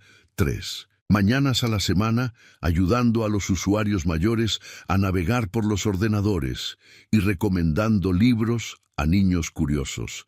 Viajé a lugares que Isabel y yo siempre habíamos planeado visitar, llevando su fotografía conmigo, hablándole en momentos de tranquilidad, como si todavía pudiera oírme. Leí los libros que ella siempre había recomendado, los que había pospuesto durante los ajetreados años de trabajo y familia, descubriendo mundos que nunca me había tomado el tiempo de explorar. Por primera vez, en más tiempo del que podía recordar, estaba en paz. Un domingo por la tarde de octubre, mi teléfono vibró con un mensaje de Javier. Lo cogí esperando la habitual actualización sobre su semana o una pregunta sobre nuestra próxima visita. En su lugar, encontré una fotografía. Era un dibujo del tipo que los niños hacen en el colegio con lápices de colores y papel de gran tamaño. Sofía lo había creado para un trabajo de clase sobre las familias. Las figuras eran simples formas de palo, con cabezas redondas y sonrisas brillantes. Había una pequeña figura etiquetada como Sofía, con un lápiz de color morado, una figura más alta etiquetada como Papá en azul, y en el centro de la página sosteniendo una mano a cada lado, conectando a todos, estaba una figura etiquetada como Abuelo. Me quedé mirando la imagen durante mucho tiempo, mi visión nublándose por las lágrimas. No intenté detenerlas después de todo lo que había pasado, después de toda la traición y el desamor y la pérdida. Esto era lo que quedaba, una niña de 7 años que todavía creía en la familia, un hijo que estaba encontrando su camino de regreso y un abuelo que había aprendido por fin que algunas cosas no se pueden robar, ni el amor, ni la esperanza, ni el conocimiento tranquilo de que has vivido tu vida con dignidad. Esos eran los verdaderos ahorros y valían más que cualquier cantidad de dinero. Un año después del día de la Navidad que lo cambió todo, Javier trajo a Sofía a visitarme a Florida. Los oí antes de verlos, el sonido de pequeños pies corriendo por el camino hacia mi apartamento, seguido de una voz que había llegado a atesorar más que casi cualquier otra cosa en mi vida. Abuelo, abuelo, estamos aquí. Abrí la puerta y Sofía se lanzó a mis brazos con toda la fuerza de su entusiasmo. De 8 años la atrapé y la abracé con fuerza, respirando el aroma de su champú de fresa, sintiendo sus pequeños brazos rodear mi cuello como si nunca quisiera soltarme. Te he echado mucho de menos, dijo en mi hombro. Yo también te he echado de menos, cariño, más de lo que imaginas. Javier estaba detrás de ella con una pequeña maleta y una sonrisa que le llegaba a los ojos de una manera que no lo había hecho en muchos años. Parecía más sano de lo que había estado en mucho tiempo. Las sombras bajo sus ojos se habían desvanecido, su postura más erguida, su rostro con la paz tranquila de un hombre que había dejado de huir de sí mismo. Hola, papá, dijo. Hola, hijo. Entra. La semana que siguió fue una de las más felices que podía recordar Sofía. Quería verlo todo, hacerlo todo, experimentar todo lo que la costa de Florida tenía para ofrecer. Caminamos por la playa recogiendo conchas, sus gritos de alegría resonando en la arena cada vez que encontraba una que consideraba digna de su creciente colección. Le enseñé a jugar a las damas en el viejo tablero que Isabel y yo habíamos usado durante décadas, riéndome mientras arrugaba la cara en concentración y ocasionalmente dejándola ganar. Cuando necesitaba el estímulo por las noches, después de la cena, se acurrucaba a mi lado en el sofá y pedía historias sobre la abuela Isabel. Le conté el día que nos conocimos, 2 jóvenes, en una feria del condado, que se toparon en un puesto de limonada y terminaron hablando hasta que salieron las estrellas. Le conté nuestra boda pequeña y sencilla celebrada en el patio trasero de los padres de Isabel, con decoraciones caseras y un pastel que su madre había horneado. Le conté las aventuras que habíamos compartido, los momentos tranquilos que más significaban, el amor que se había hecho más profundo con cada año que pasaba. Sofía escuchó cada historia con los ojos muy abiertos, absorbiendo a la abuela que nunca había conocido realmente, pero que estaba aprendiendo a amar a través de mis recuerdos. Y al contar esas historias, descubrí que el dolor que había llevado durante 4 años se había transformado en algo más suave, no desaparecido, nunca desaparecido, pero suavizado por el tiempo y la distancia, en una presencia con la que podía vivir un compañero en lugar de un peso. En la última noche de su visita, después de que Sofía se hubiera dormido en la habitación de invitados, Javier y yo nos sentamos juntos en el balcón. El sol se estaba poniendo sobre el golfo, pintando el cielo en tonos de naranja y rosa que parecían demasiado hermosos para ser reales. Nos sentamos en un cómodo silencio durante mucho tiempo, viendo cambiar la luz, escuchando el sonido lejano de las olas. Finalmente, Javier habló. Su voz era tranquila, tentativa, llevando el peso de una pregunta que había estado guardando durante mucho tiempo. «Papá, ¿crees que alguna vez me perdonarás del todo, Consideré la pregunta con cuidado. Merecía una respuesta real, no un lugar común o una seguridad diseñada para hacerlo sentir mejor. Javier se había ganado mi honestidad, incluso cuando la honestidad era difícil. El perdón no es un momento, hijo. Dije, por fin, no es algo que sucede de una vez, como pulsar un interruptor. Es una dirección, un camino que eliges recorrer un paso a la vez. Me volví para mirarlo, viendo en su rostro al niño que había criado y al hombre en el que se estaba convirtiendo. Estás caminando en la dirección correcta. Lo has estado haciendo durante un año. Sigue así, Javier. Asintió lentamente, parpadeando para contener las lágrimas. Lo haré, lo prometo. Nos sentamos juntos hasta que la última luz se desvaneció del cielo y luego él entró para ver cómo estaba Sofía. Yo permanecí en el balcón, solo con la oscuridad y el sonido del mar. Mis ojos encontraron la fotografía de Isabel en la estantería visible. A través de la ventana, la misma imagen que había traído conmigo desde Madrid, la misma sonrisa que me había guiado a través del año más difícil de mi vida. Recordé algo que me había preguntado una vez, hacía años, cuando me había negado a comprarme un abrigo nuevo, porque quería ahorrar el dinero. ¿Para qué estás ahorrando? Mateo, nunca te gastas nada en ti mismo. En ese momento, no había sabido qué responder. Había murmurado algo sobre la jubilación, sobre los días de lluvia, sobre querer estar preparado, pero esas no eran las verdaderas razones. Ahora lo entendía. Había estado ahorrando mi dignidad, mi respeto por mí mismo, mi capacidad para mirarme en el espejo y saber que había vivido de acuerdo con mis valores, incluso cuando hubiera sido más fácil dejarlos ir. Esas eran las cosas que no se podían medir en euros, no se podían depositar en cuentas bancarias, no podían ser robadas por personas que solo veían números. Valeria se había llevado el 90% de mis ahorros visibles. Se había llevado el dinero que yo le había dejado ver, pero nunca había tocado las cosas que realmente importaban. No podía tocarlas porque no eran suyas. Me levanté y caminé hacia la barandilla del balcón, sintiendo la brisa del mar en mi pelo, oyendo la risa de Sofía, mientras aparentemente se despertaba y convencía a Javier de jugar una partida más antes de dormir el sonido. Llegó hasta mí como música, como prueba de que la vida continúa, de que la alegría sobrevive, de que la familia puede reconstruirse de los escombros de la traición. Pensaron que se lo llevaron todo.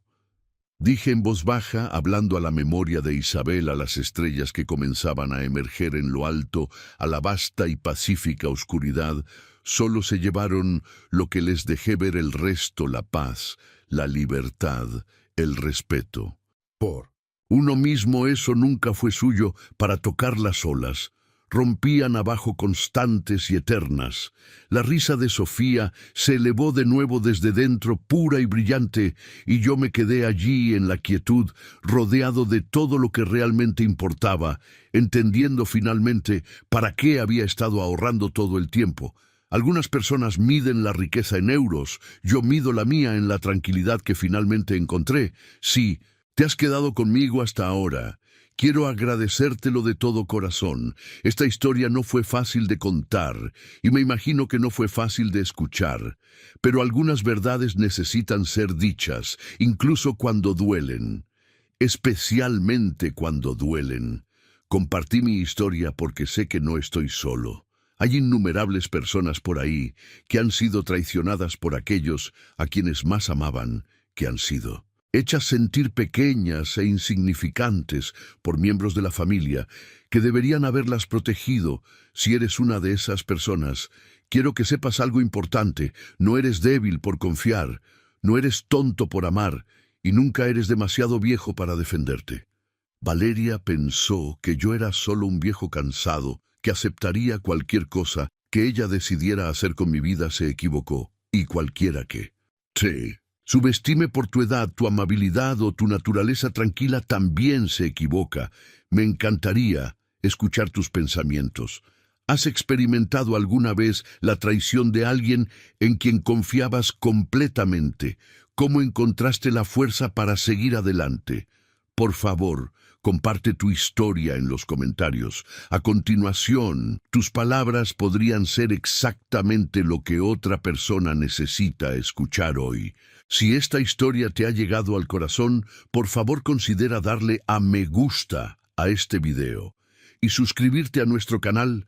Compartimos historias de resiliencia, justicia y la fuerza silenciosa que vive dentro de todos nosotros. Y si conoces a alguien que necesite escuchar este mensaje, compártelo con él. A veces el mayor regalo que podemos dar es el recordatorio de que no están solos. Gracias por escuchar, gracias por tu interés.